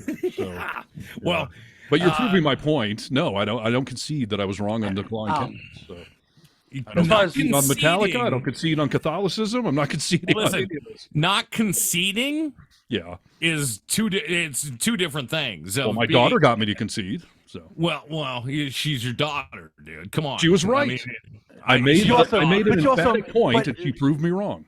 But even so, though, I don't think you'd fight to the death on a debate with your daughter like you would me or Nick or someone else. I would Tremendous play by Brewski. I would. I don't no, think- I would. No. Yeah. No, exactly. I think you That's- know me better than that. I'm not letting anyone talk me into a corner. I would do it Okay. a little more delicately with a child, but I'm not going to just say, "You're right, daughter. They're all black bears." Like, no. But she got me. She was right, and she made a really good point on the death penalty too. That if it's cruelty you're going for, then locking them in a box is the most cruel. Like, boy. Well, and I don't think that it's a deterrent. I don't. I the mean, death penalty, is that what you're saying, Brewski? Exactly. We're declaring And cats. you look at the states with the highest murder rate, and more times than not, those states actually have the death penalty in them. So if you were to say that it was a deterrent, then why do those states have such a high murder rate? Yeah, it's a fair point. Yeah. You know, and then the other thing too is that too many people have been found to not be guilty of the crime. Correct. And also we keep hearing about these people who were wrongly convicted, and this is like more of a race thing, and it's usually in the places where you would expect in the South and that sort of thing. And they spent 20, 30, 40 years in prison, and then they get let out, and then they're like, oh, by the way, here's $1 million. Well, that $1 million can't buy me back the 40 years I lost for being in prison wrongly. 100%, dude. It happens so much more often than we think it does. But if you go on the innocenceproject.org, I think is their webpage, you can read all kinds of freaking stories of people that they've actually been able to get out of prison that were completely innocent. I also think with the death penalty, I agree with Neo. I think with the death penalty, having known somebody, I used to work with a guy and his dad was on death row in prison. When he went to prison, he was all drugged up and in a very bad place, and he did do terrible things. So he deserved to be in prison. But once he was sober and in prison, he was actually somewhat of an okay person. They executed him, and he begged for it. Please execute me. Why we gotta wait? I want to be executed. As opposed to spending life in prison, you mean? Yes. Yeah. Like, I'm done with this already. Please just put the needle in me. It was interesting to see that it was so much, the death penalty in that situation, and maybe others, I don't know, was so much harder on the family that was out of prison. Like his son, I knew his son. It was so much harder on him than it was on his father, who received the death penalty. Like I said, he was begging for it. But after they killed him, his son was devastated. You know, he was like, I'll never be able to see my dad again. I'll never be able to talk to him again. So I don't believe in the death penalty. I don't. And I mean, you can believe in it. It's real. But yeah, I get what you're saying. I don't believe in doing it. Not a leprechaun. Yeah, I get your point. I've evolved on the issue. Like, okay, but again though, like, isn't that also fucked up to just lock someone in a box forever? So I don't know. Don't go. It is, dude. Yeah, I mean, yeah. Do we go back to the days? Oftentimes I think about like just fucking eye for an eye, dude. I mean, whatever you did, if we can really prove it, whatever you did. 100% proven, we should do to you, dude. Yeah. We should do it. That was always my logic, that if you killed someone, you should be killed. And I would always argue, like you said, it's not a deterrent. I would always say, well, why is it the first thing they always bargain for, you know, with the DA? Like, take the death penalty off the table. I don't want to die. I don't want to die. But you're right. They still committed the crime. So, but what I'm saying is for the deterrent, if it was really a deterrent, then they would have thought of that before they were before they committed the crime. Not so much, you know, oh shit, I'm gonna get the death penalty for this after you've been arrested and you're facing the DA. Yeah. Too many people say, well, it keeps people from thinking twice before they do something. Yeah, yeah. No, I get and it doesn't. I always also said, you know, there should be mandatory appeals processes so we can make sure some innocent person. But, you know, I don't know. At the end of the day, I guess either is pretty fucked up. Either you kill them or you leave them in a box forever. So whatever. There's really no good answer, but at the same time, don't kill people is the good answer. Well, exactly. Just don't do it. Right. So yeah, there's your deterrent. Don't do it. Damn it. Well, this gets back to the gun debates I've been having online. Are people like, criminals don't follow the laws? Well, then why do we have laws? They're a deterrent for some people, obviously. Otherwise, it would just be the purge constantly in this country. It's a great example, Harness. I've had the argument so many times with people saying, like, you know, hey, I don't know if they have these everywhere, but in Washington, we have a lot of gun-free zones. Like, you'll go to a park, and there'll be a sign that says, like, this is a gun-free zone. Yeah. And, you know, so many gun nuts will be like, yeah, you think somebody that has a gun is going to see that sign and be like, I'll be right back, I gotta go to my car real quick, and put their gun away? That's not the fucking reason for it. It's because the laws are harsher in a gun-free zone, right? You can take care of people. If you have a gun here, well, you're going to really get fucked. So people don't think about some of these laws in the way that they need to, right? Because some of these laws are not going to prevent it, but it entitles us to have a harsher penalty.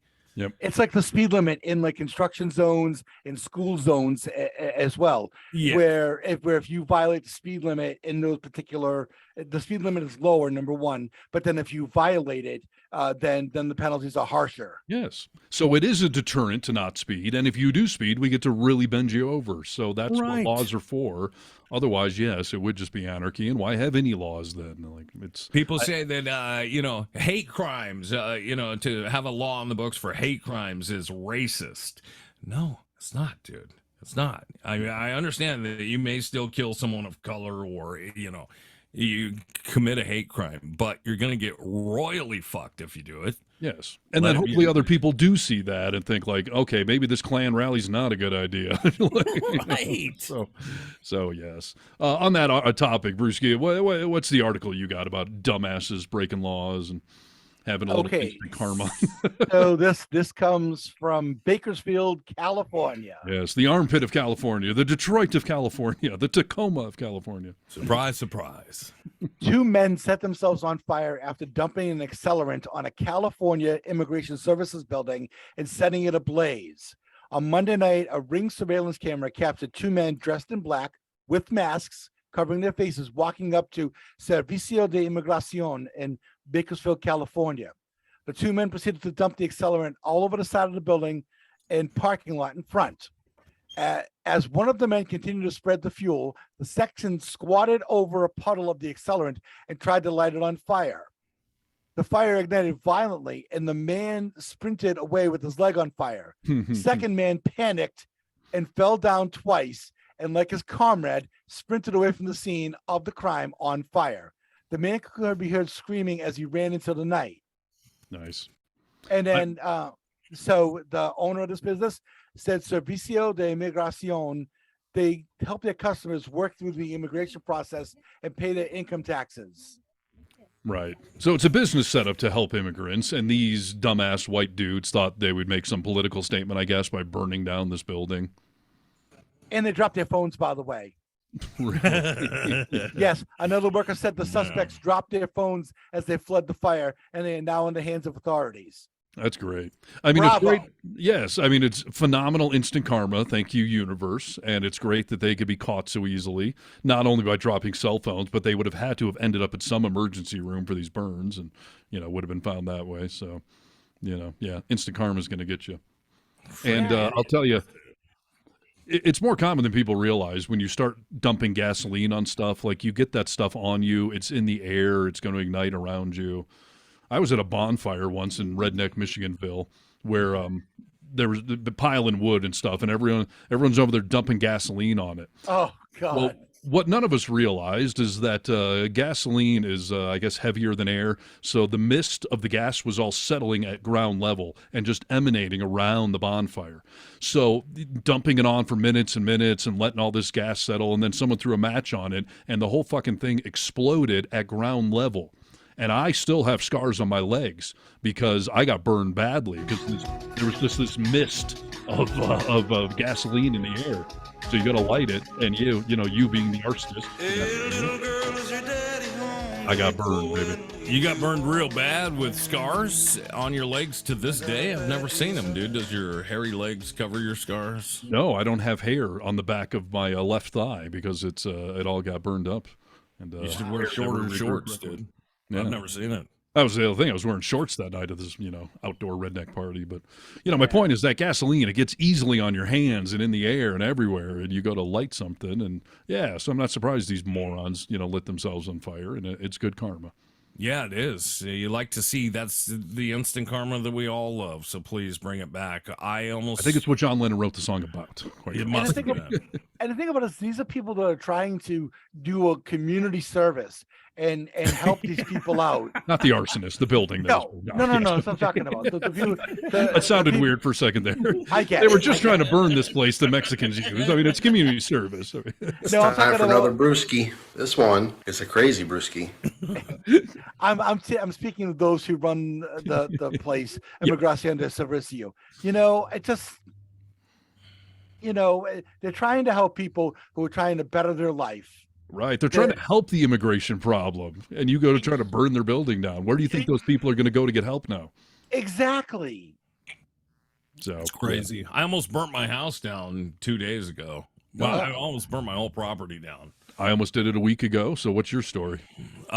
We had a big windstorm here in Seattle, and I lost limbs of trees, and I mean, my driveway was a mess. You had a lot down. When you first told me some branches are down, I figured a few random branches. You had like dozens and dozens. Yeah, I mean, it was a lot. I put in about 4.5 hours on Friday, and I've still probably got at least another half to do. I'm not done yet. So, but anyway, I have a wood chipper, so I had created some piles with this, and I got the wood chipper going, dude, and I'm making progress and everything else. And by this point, I've been at it for about 4 hours, so I'm beat with it, and I'm feeding shit into this wood chipper, cedar, branches, everything. And some of it's rotten, so it's just really fucking dry.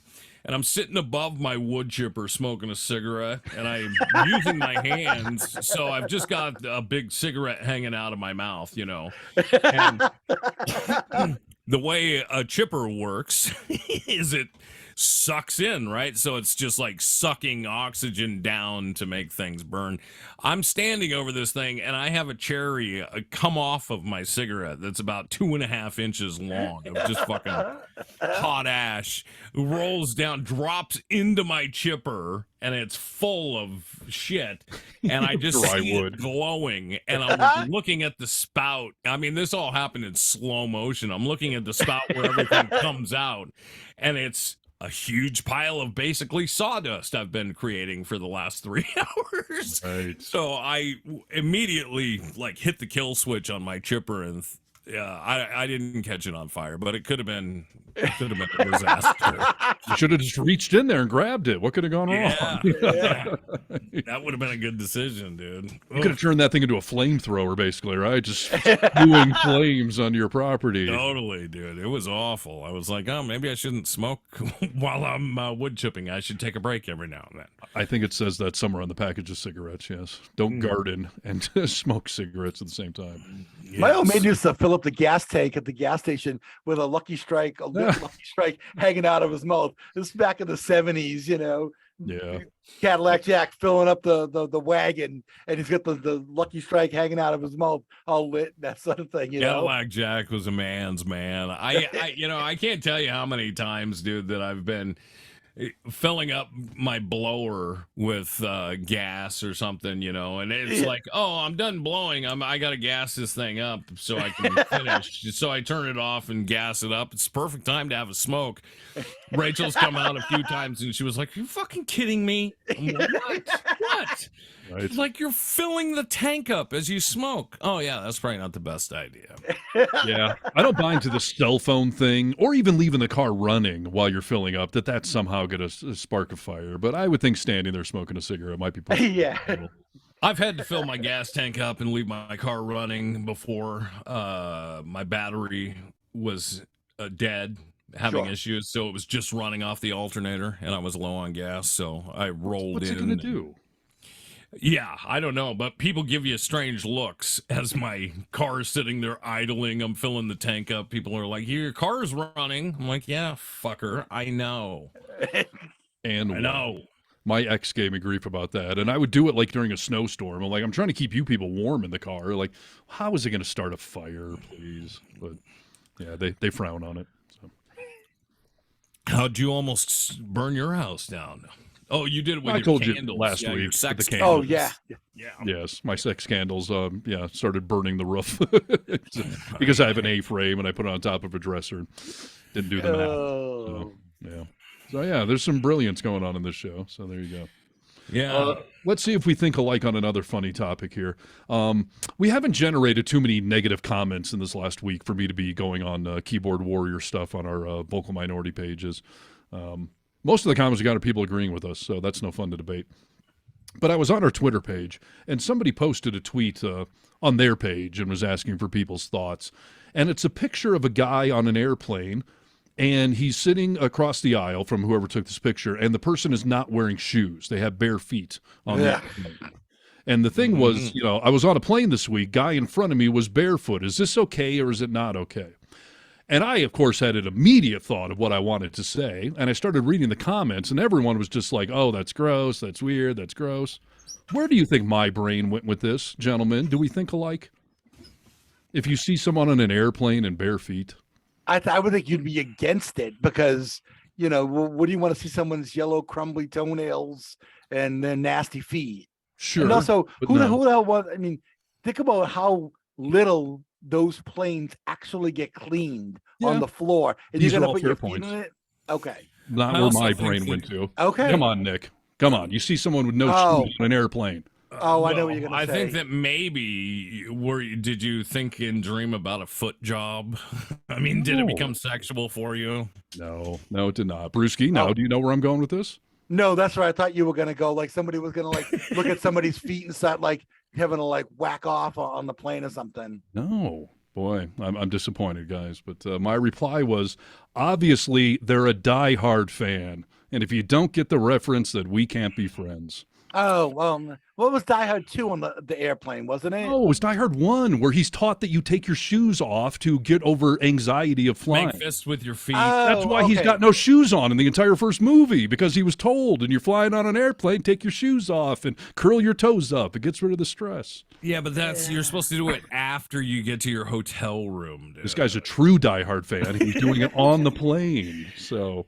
That's premature toe fist making, dude. Yeah, I'm just... Well, that could be, but that is my immediate thought. No shoes on an airplane. Obviously a diehard fan. Stay away from Nakatomi Plaza, dude. You're going to cut your feet, you bastard. Now, I just watched the movie, so maybe that's why, but yeah. Yeah. There was another video I saw this past week about stupid shit like that people do on planes, or gross shit that people do. Yeah. This particular video had this lady had long hair, and she did not want to crush it on her seat back, so she put her hair over the top of the seat, so it was hanging down on this lady's video screen in front of her. I'd be lighting that on fire, that's for sure. Yeah, you're damn right I would be. This lady pulls her phone out and starts recording who, has the hair in front of her. Yeah. And starts collecting things throughout the flight to put in her hair. She put gum in her hair. I mean, she put a ton. She started sucking on a lollipop and then stuck her lollipop in this lady's hair. Yeah! And about I don't know, a few minutes before they're going to turn the bathroom off because they're getting ready to land, this lady gets up and starts walking to go to the bathroom. And she's just got a plethora of fucking shit in her hair. Kudos to She that had to woman. have known where it came from, but yeah, that's funny shit. She cut a little bit off with she took out of her bag fingernail clippers, and she actually cut a little bit off of this lady's hair. It was pretty good. Oh, you hit it. I would have given her a nice French braid or something, I would have been wiping so many boogers in that woman's hair. Yes, just like dude. sitting, Yes. just digging for gold as deep as I could go, and just wiping booger after booger, especially bloody ones, all over her, all over her hair.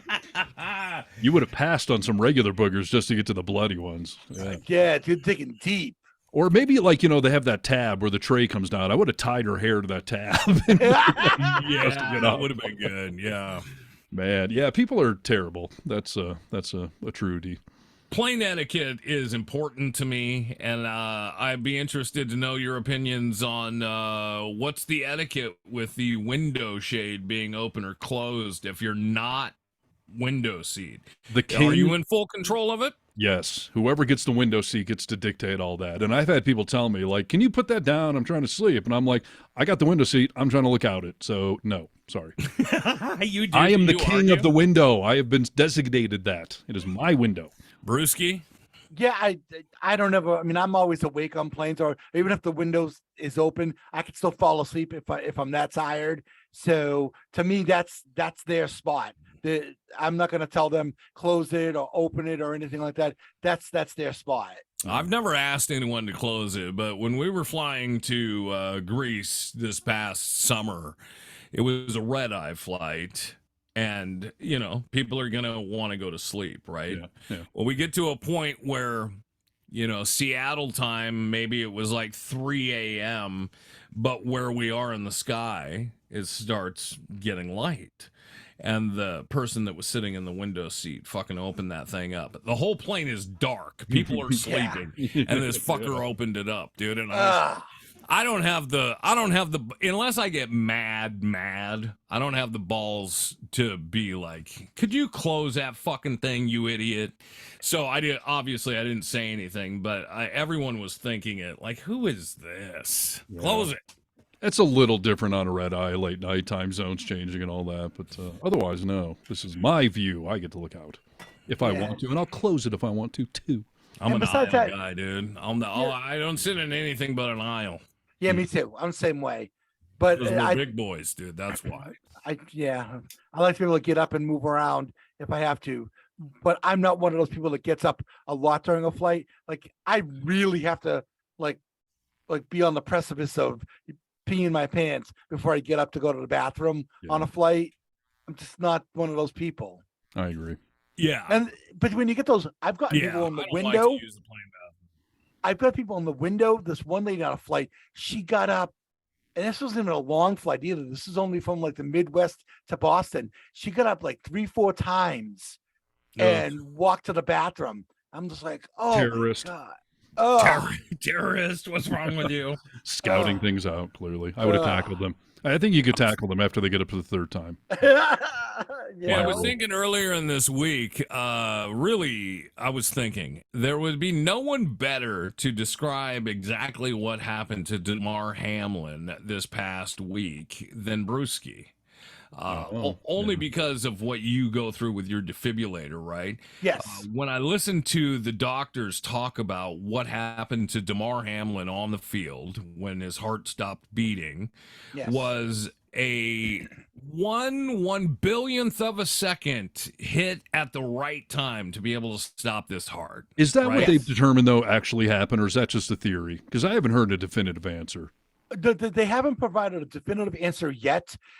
But there's a thing called cortis. I don't remember the full name, but it basically means that you've taken blunt force trauma to your chest, and it's right when your heart is between beats. Right. And what happens then is that it then throws everything off, and then your heart stops. Yeah. I know it's a theoretic possibility, but are you telling me in all of these years of professional football, this was finally the one in a zillion that happened? No, actually, there have been other times. Really? I've never heard of it. When? As a matter of fact, there was a guy named Chuck Hughes who played for the Detroit Lions back in the 60s. And it wasn't the same thing where same type of hit, but he actually had a heart attack and died on the field. But he had a heart attack, though. That's different than cardiac arrest. Well, yeah. That's what I learned on the news this week. A heart attack is something your body does. This cardiac arrest is artificially. Right? Yeah, but so anyway, but that's what I've been trying to figure out. Was this some sort of heart defect? Was it drugs, or was it this 1 in a zillion chance? And I haven't heard the definitive answer. I'll tell you locally in Seattle that we have an organization who came on the news that started a nonprofit because this very thing that happened to Damar Hamlin happened to their son on the field. Same like high school game or something, or. Yes, high school game. He died, though. They were not able to get him back. And it was exactly the same thing. Hard hit, stood up, fell back down, dead. I mean, dead on the field. So they've started this organization and obviously have done more research into this because, well, we've never heard about it, right? So they know quite a bit about how this can happen, when it happens, why it happens. Yeah. They've started this organization, and their big thing is to not only have defibrillators, obviously, around all high school, sports fields, stuff like that, but they're advocating for all people who are going to play sports like this at the high school level to have heart inspections by a doctor, because so many times we could be living just fine and have something going on within our heart that makes us much more susceptible to this happening, right? A congenital heart defect is what I hear about with high school athletes, where they've never been pushed that far before, and some minor defect in their heart kills them. Yeah. So but is that what happened with this? I don't know. Well, so what it's called is called commotio cordis. And it basically means that it says in a normal heartbeat, the sinus node sends out electrical signal, triggering the start of the pump cycle. The right ventricle sends the blood to get to the oxygen. The blood returns to the body and that sort of thing. Yeah. Then it relaxes into the sinus node. Okay, but then what happens is in that moment you get the sudden blow to the heart during that short window, as short as 30 milliseconds, as the heart begins to relax, throws the cycle into chaos, right? And then that's when your heart stops. It has to be just the exact right moment. So is there an example of this happening in professional sports before? Receiving the hit in commotio cordis, not that I know of, but there have been, obviously. Yeah, I know it's theoretically possible, but we've gone so many years in sports. Yeah, cardiac arrest from this blunt force trauma.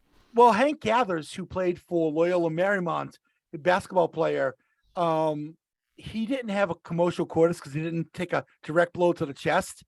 But he wasn't found to have any heart defect or anything like that.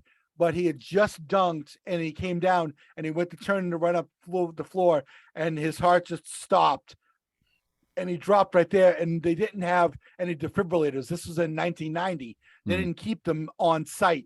And part of him dying there on the court, that was part of the reason that a lot of these athletic facilities now have an AED on site. Yeah, right.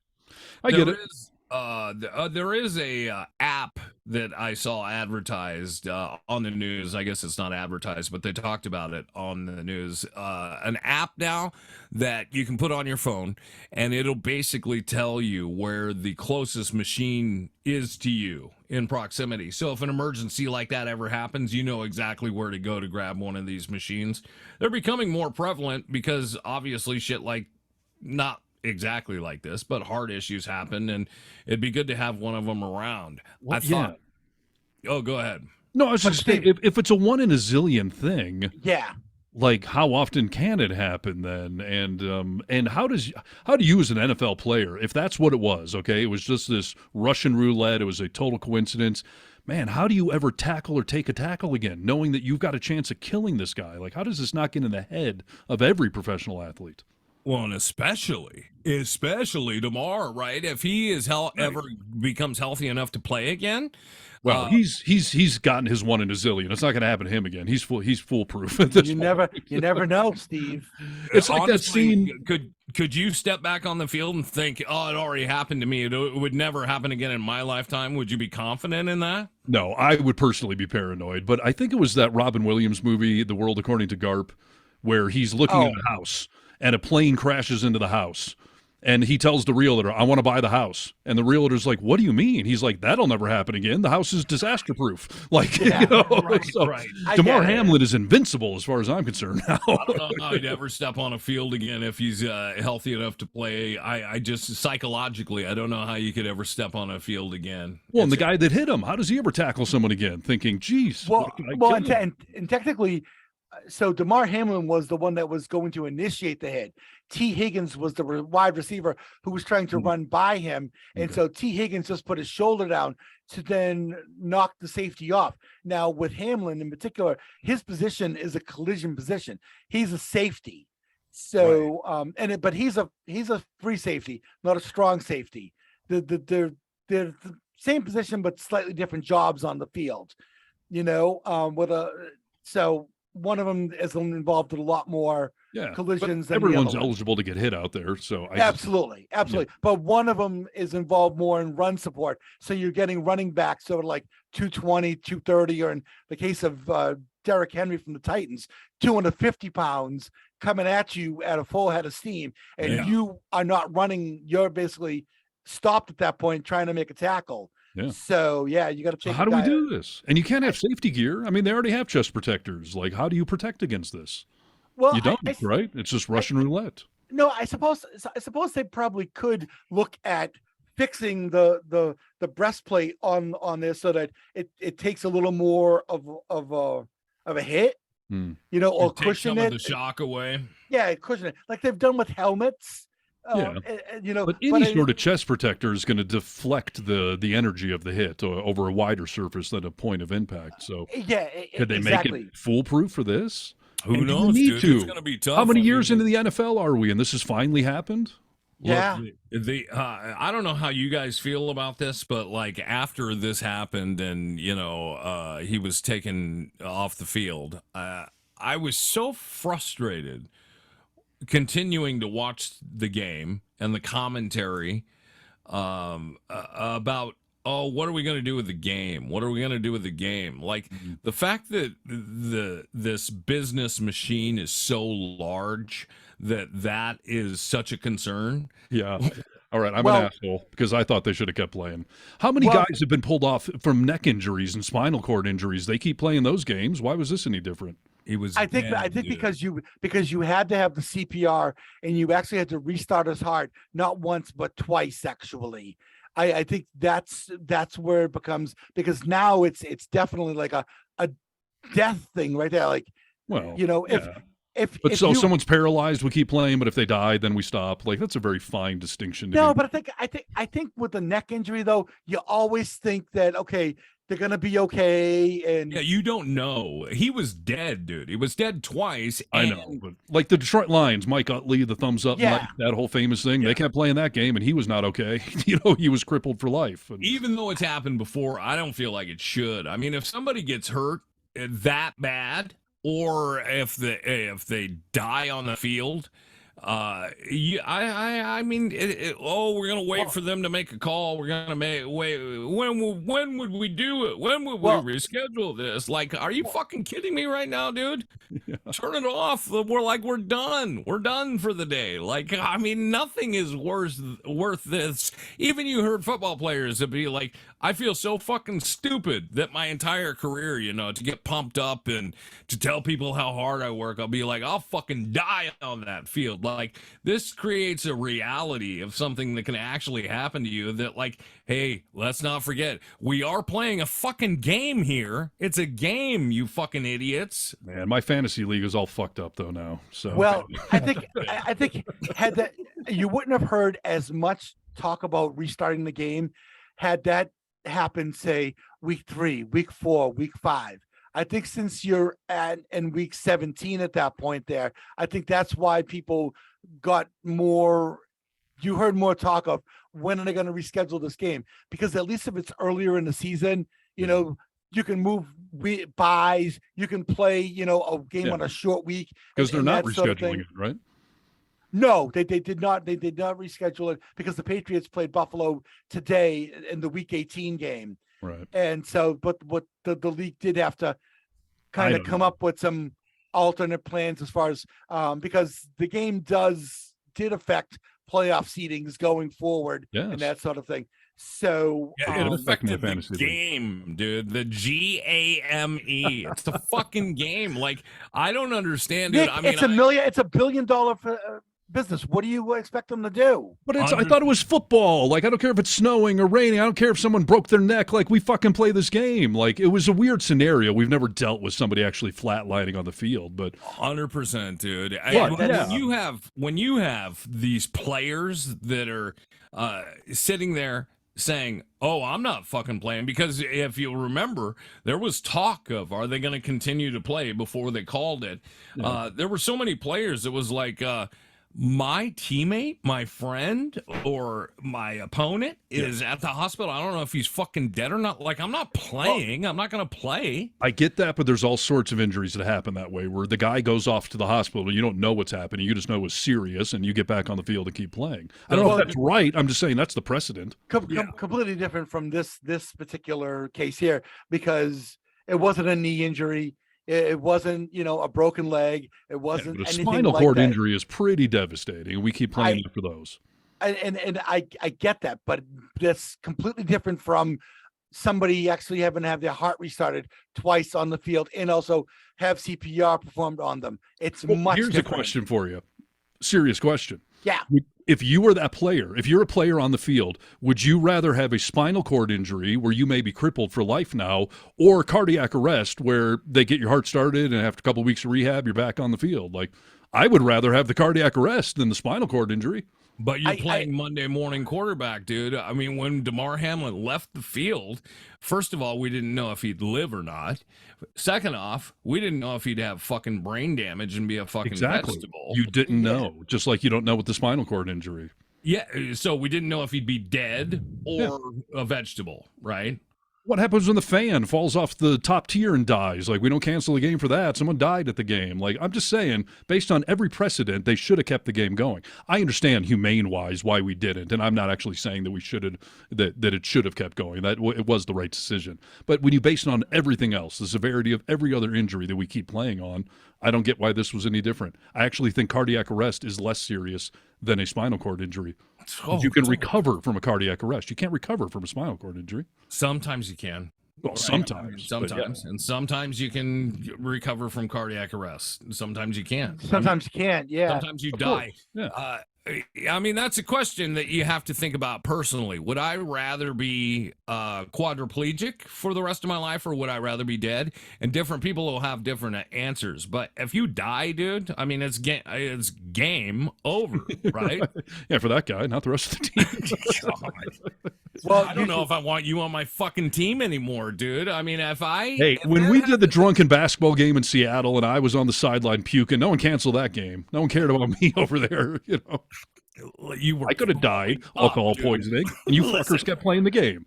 Listen, if we were out, let's say the three of us instead of talk show hosts were football players. If that happened to me or Brewski, you would want to keep playing? I'm not saying that. I think it was the right decision to actually cancel the game. I'm just saying zoom out and look at all of the other sporting events where people have been seriously injured with potentially lifelong debilitating spinal cord injuries, and we keep playing the game. So it was just I don't think interesting. That's right either, And there you go. I mean, it was just sort of, this one was sort of infuriating to me only because what an ominous scene, dude. I mean, you have a stadium of 70,000 people, Brewski? How many Probably people? about that, yeah. 70,000 people sitting in that stadium. And I mean, at certain points, you could hear a fucking pin drop. Sure. I just wonder what's going to happen next time there's a serious spinal cord injury. Are they going to reconsider letting that game keep going? Like, what level of injury now do we cancel games for? Will this set precedent, dude? Wait, I mean, it's a good question. I don't know. Well, I will say this. They actually released the audio of both what was going on the field. And when I say the audio, I'm not talking about the players or anything like that. I'm talking about the audio traffic on the radios between the EMS staff and that sort of thing. Yeah. Let me tell you something right now. Please. Those people are, I mean, sure, this is their job, but never once did you hear them panicking, screaming, yelling.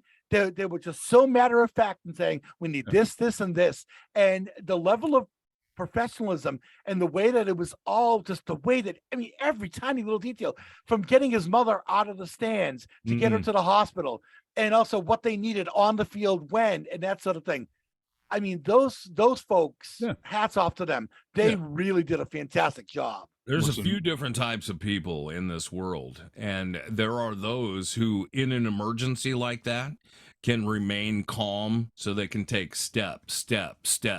And there are others who panic, dude, and you have to see what kind of person you are, but it's good that we had the right kind of people there for that, or he'd be dead, dude. I mean, he got CPR for how long? 20 minutes, right? Yeah, I mean, and that's insane. Have either of you guys done CPR classes? No. Yes. I've done classes, but I'm still certified, yes. And I am as well. So if you've ever had to do CPR even on a fucking doll for 10 minutes, I mean, it's fucking exhausting. Yeah. That's why you have to have more than one person there, so then you can kind of switch off.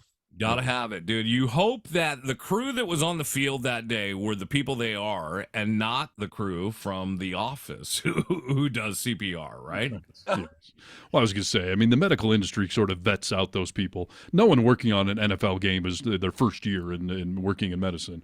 So they've dealt with traumas and tragedies and probably been in emergency rooms and all that stuff. And so, yeah, kudos to them for staying calm and cool. But that was their job that day to do that, and they did it, so that's good. But it was so interesting, dude. I don't know if you guys kept hearing this. Were you watching the footage live? I know Brewski was. I wasn't. I was out having dinner in a restaurant with my kids, and I was getting texts from Nick. I'm like, "Are you watching this shit?" So they kept saying that they were. I mean, this is well after even the ambulance left, that they were blocking the view to the tunnel. And they kept remarking that, oh, we can't see what's going on in the tunnel. They've blocked it off. And I am so curious. Why? What? I can tell you why. And this is from my personal experience. So when my dad collapsed, when my dad died here at the house, they first performed CPR on him on the ground in our driveway, outside the window, just to my left right here. Okay. And then what happened was, and then I was up on the porch looking down, and I could see them performing CPR on my dad. And my sister was nowhere nearby; she was off to the side.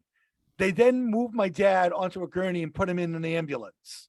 Okay. And while they were performing CPR on my dad in the ambulance, because of how much CPR they were doing, the ambulance was rocking. Okay. And all you could see was the ambulance rocking. And standing there and seeing that ambulance rocking, it's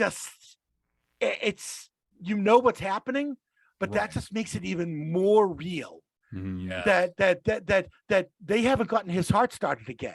Right. They're still having to do that. And I think that's part of the reason why, because they were probably kind of looks like you're flogging the person, right? Like abusing them almost. And you can crack ribs and all sorts of things doing it. No, but I think though that it's traumatizing, because at that point there, if it's out of sight, it's out of mind. They're working on them. That's all I know. But if I can see that ambulance rocking, then that tells me everything's not okay. Yeah. They're still going. They're still trying. This is still going. This could actually go in a really bad way. Right. And that's why I think maybe it's a privacy thing, and also that visual. You don't want to be responsible for that visual. Yeah, sure. What do you think about news? That's awful. Well, yeah, clearly. I mean, geez. But what do you think about the fact that a lot of news organizations don't want to show the hit anymore? I mean, it aired live on TV, obviously, but Dad, I don't think that's, like you said, Steve. It's a 1 in a zillion chance, and it's a hit that we've seen so many times. Right. And yes, it led to a particular this event that we're speaking about right now. But at the same time, it wasn't extra violent. It wasn't dirty. It wasn't nefarious.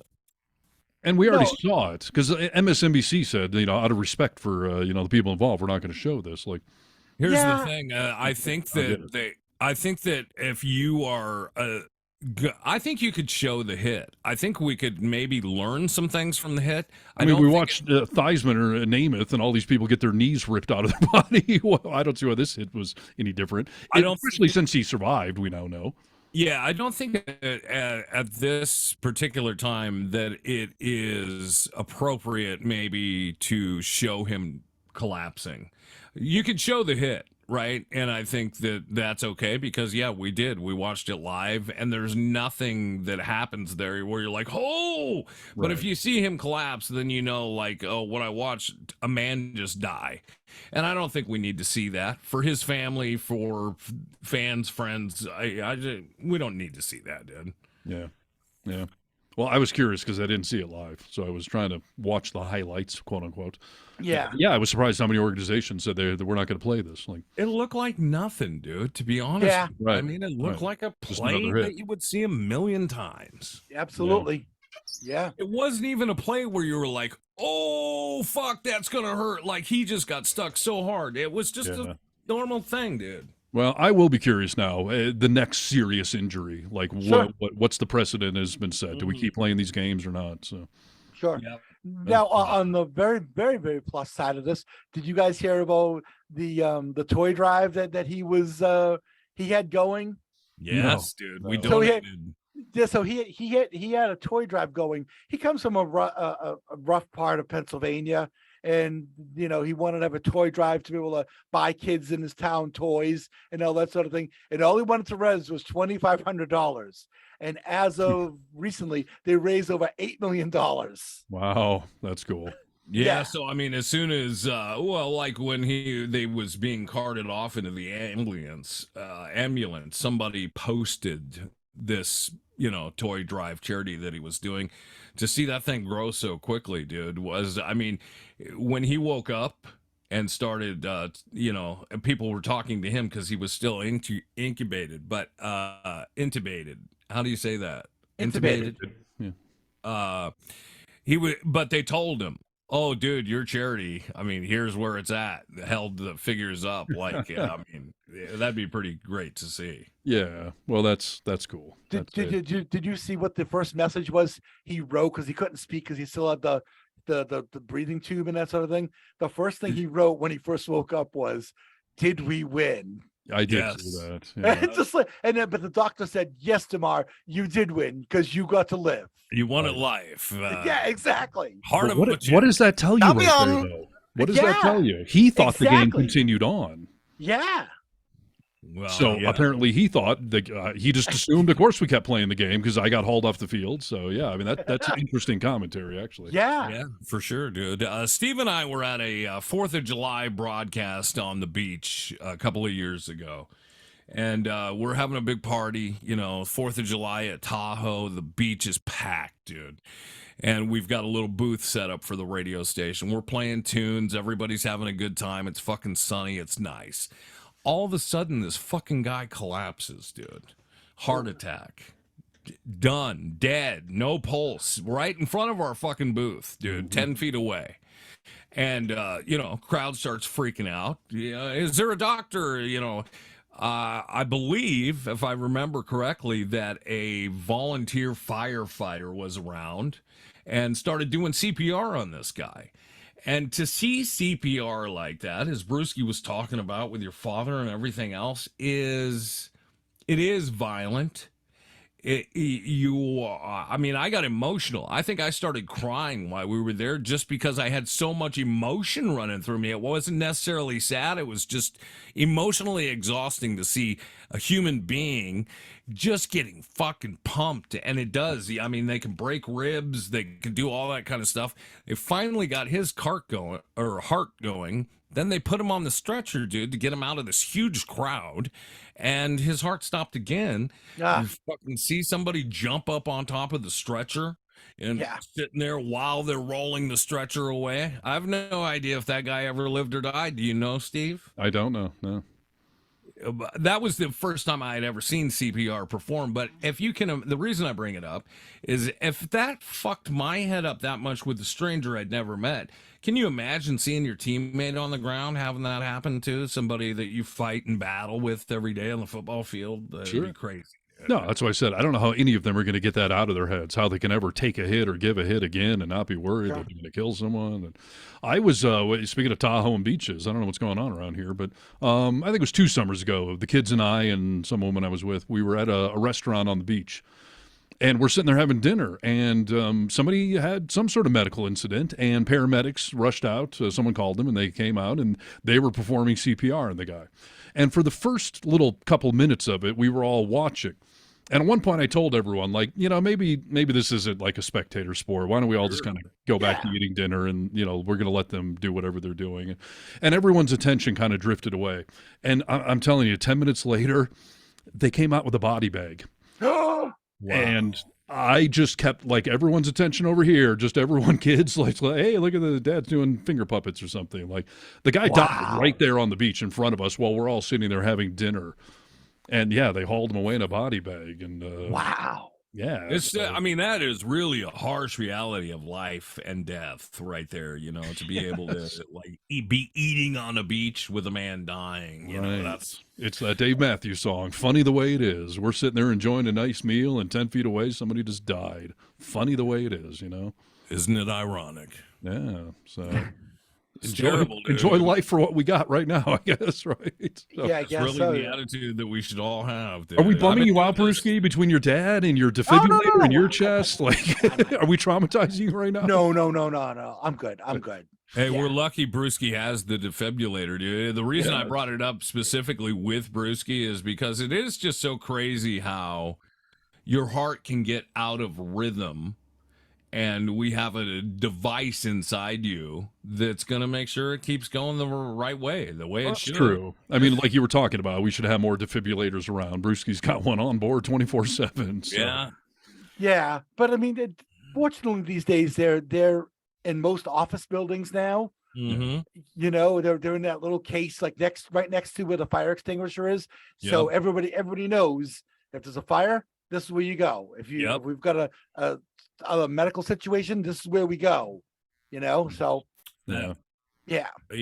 You'd have to Google it, but that app that I mentioned, I mean, it could really honestly save someone's life if you had an app on your phone that you could pull up quickly if some emergency happened. Where's the closest defibrillator? So I just started to Google something, and then I thought, yeah, don't do that.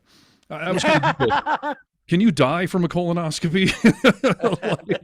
I'm sure there's someone in a zillion chance that you could.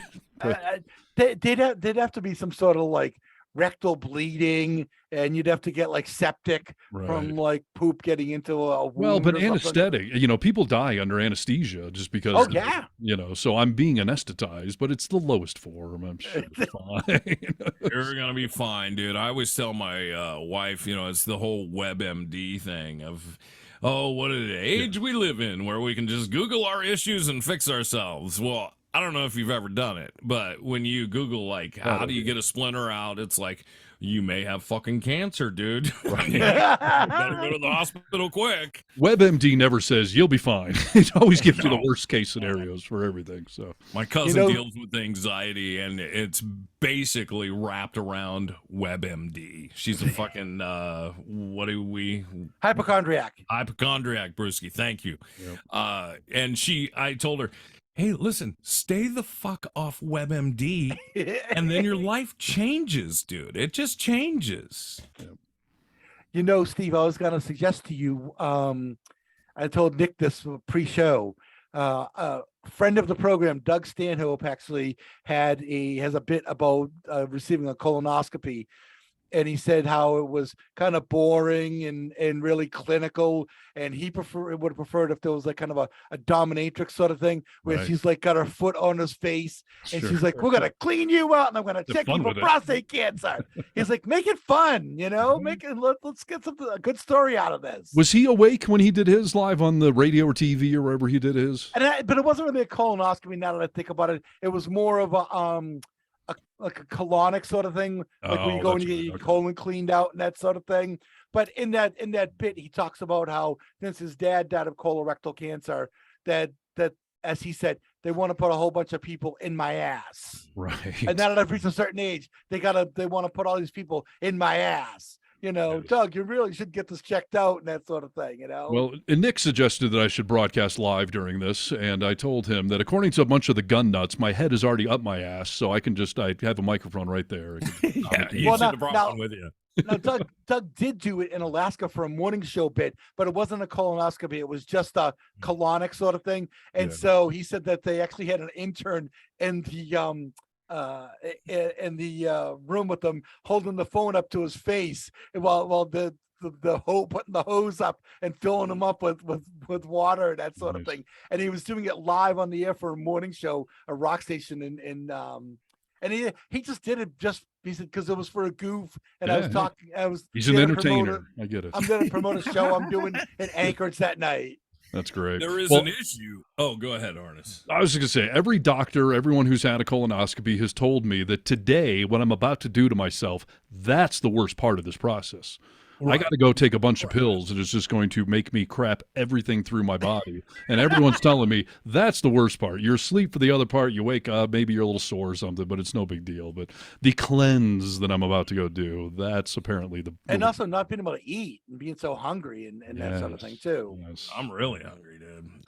There is something to think about. There's an issue in our world right now, okay, where say I'm going to go into the hospital and have knee surgery or hip surgery, right? Or maybe I'm going to go in and have a limb amputated.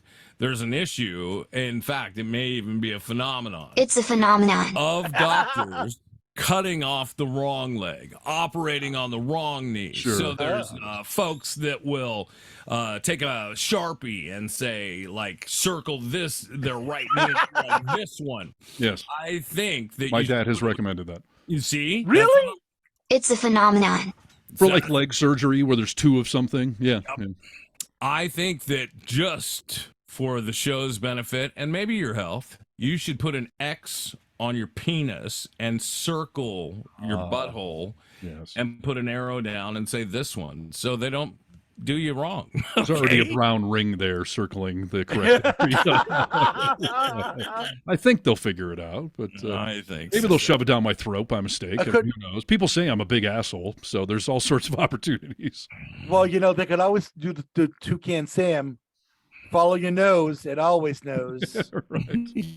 Yes. Well, like I told my son, they're not going down my throat. So,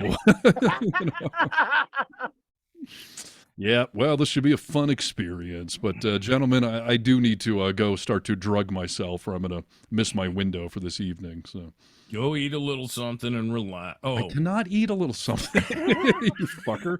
Brewski. Tomorrow, we want you to have one hell of your 52nd year here on planet Earth. Yes. Thank you. Happy birthday. That. You enjoy your birthday while I'm getting roto-rooted. The dichotomy on the show tomorrow should be quite interesting. I'm actually having a very big steak for dinner tomorrow night. Maybe even some baked potato and everything. So nice. That sounds good. You like your meat rare? Yes. Good. See, I've become an expert on fasting, micro-fasting. I do it all the time. So at this point of the game, I'm fine. But when I wake up tomorrow and this whole thing's done, I know I'm just going to be so fucking hungry and irritated. So for sure. You will.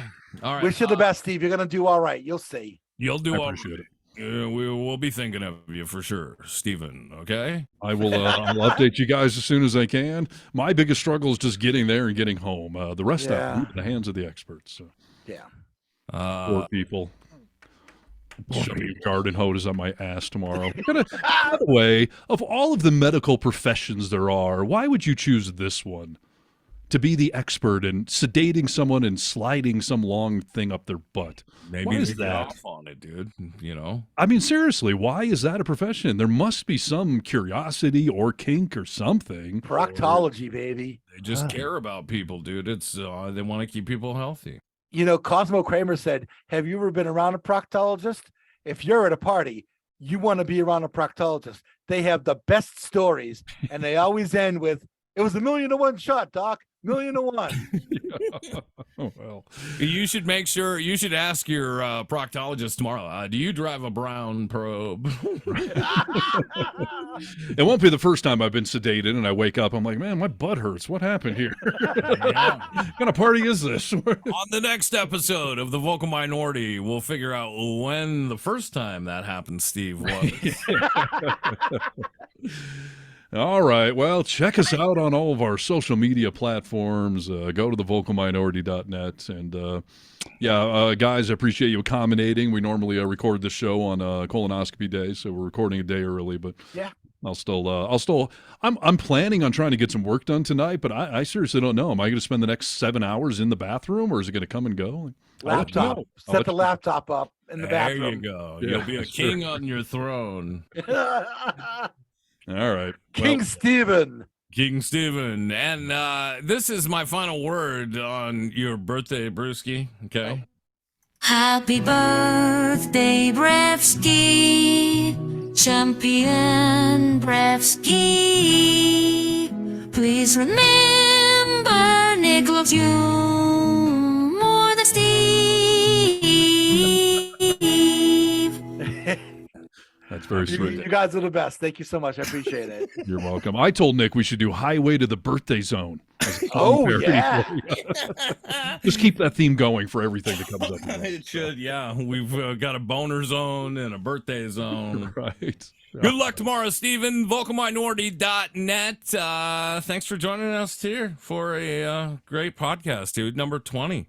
Yes, number 20. Congrats, guys. We're into the twos. So, yes. Peace. We'll update you next week. Champion. Champion.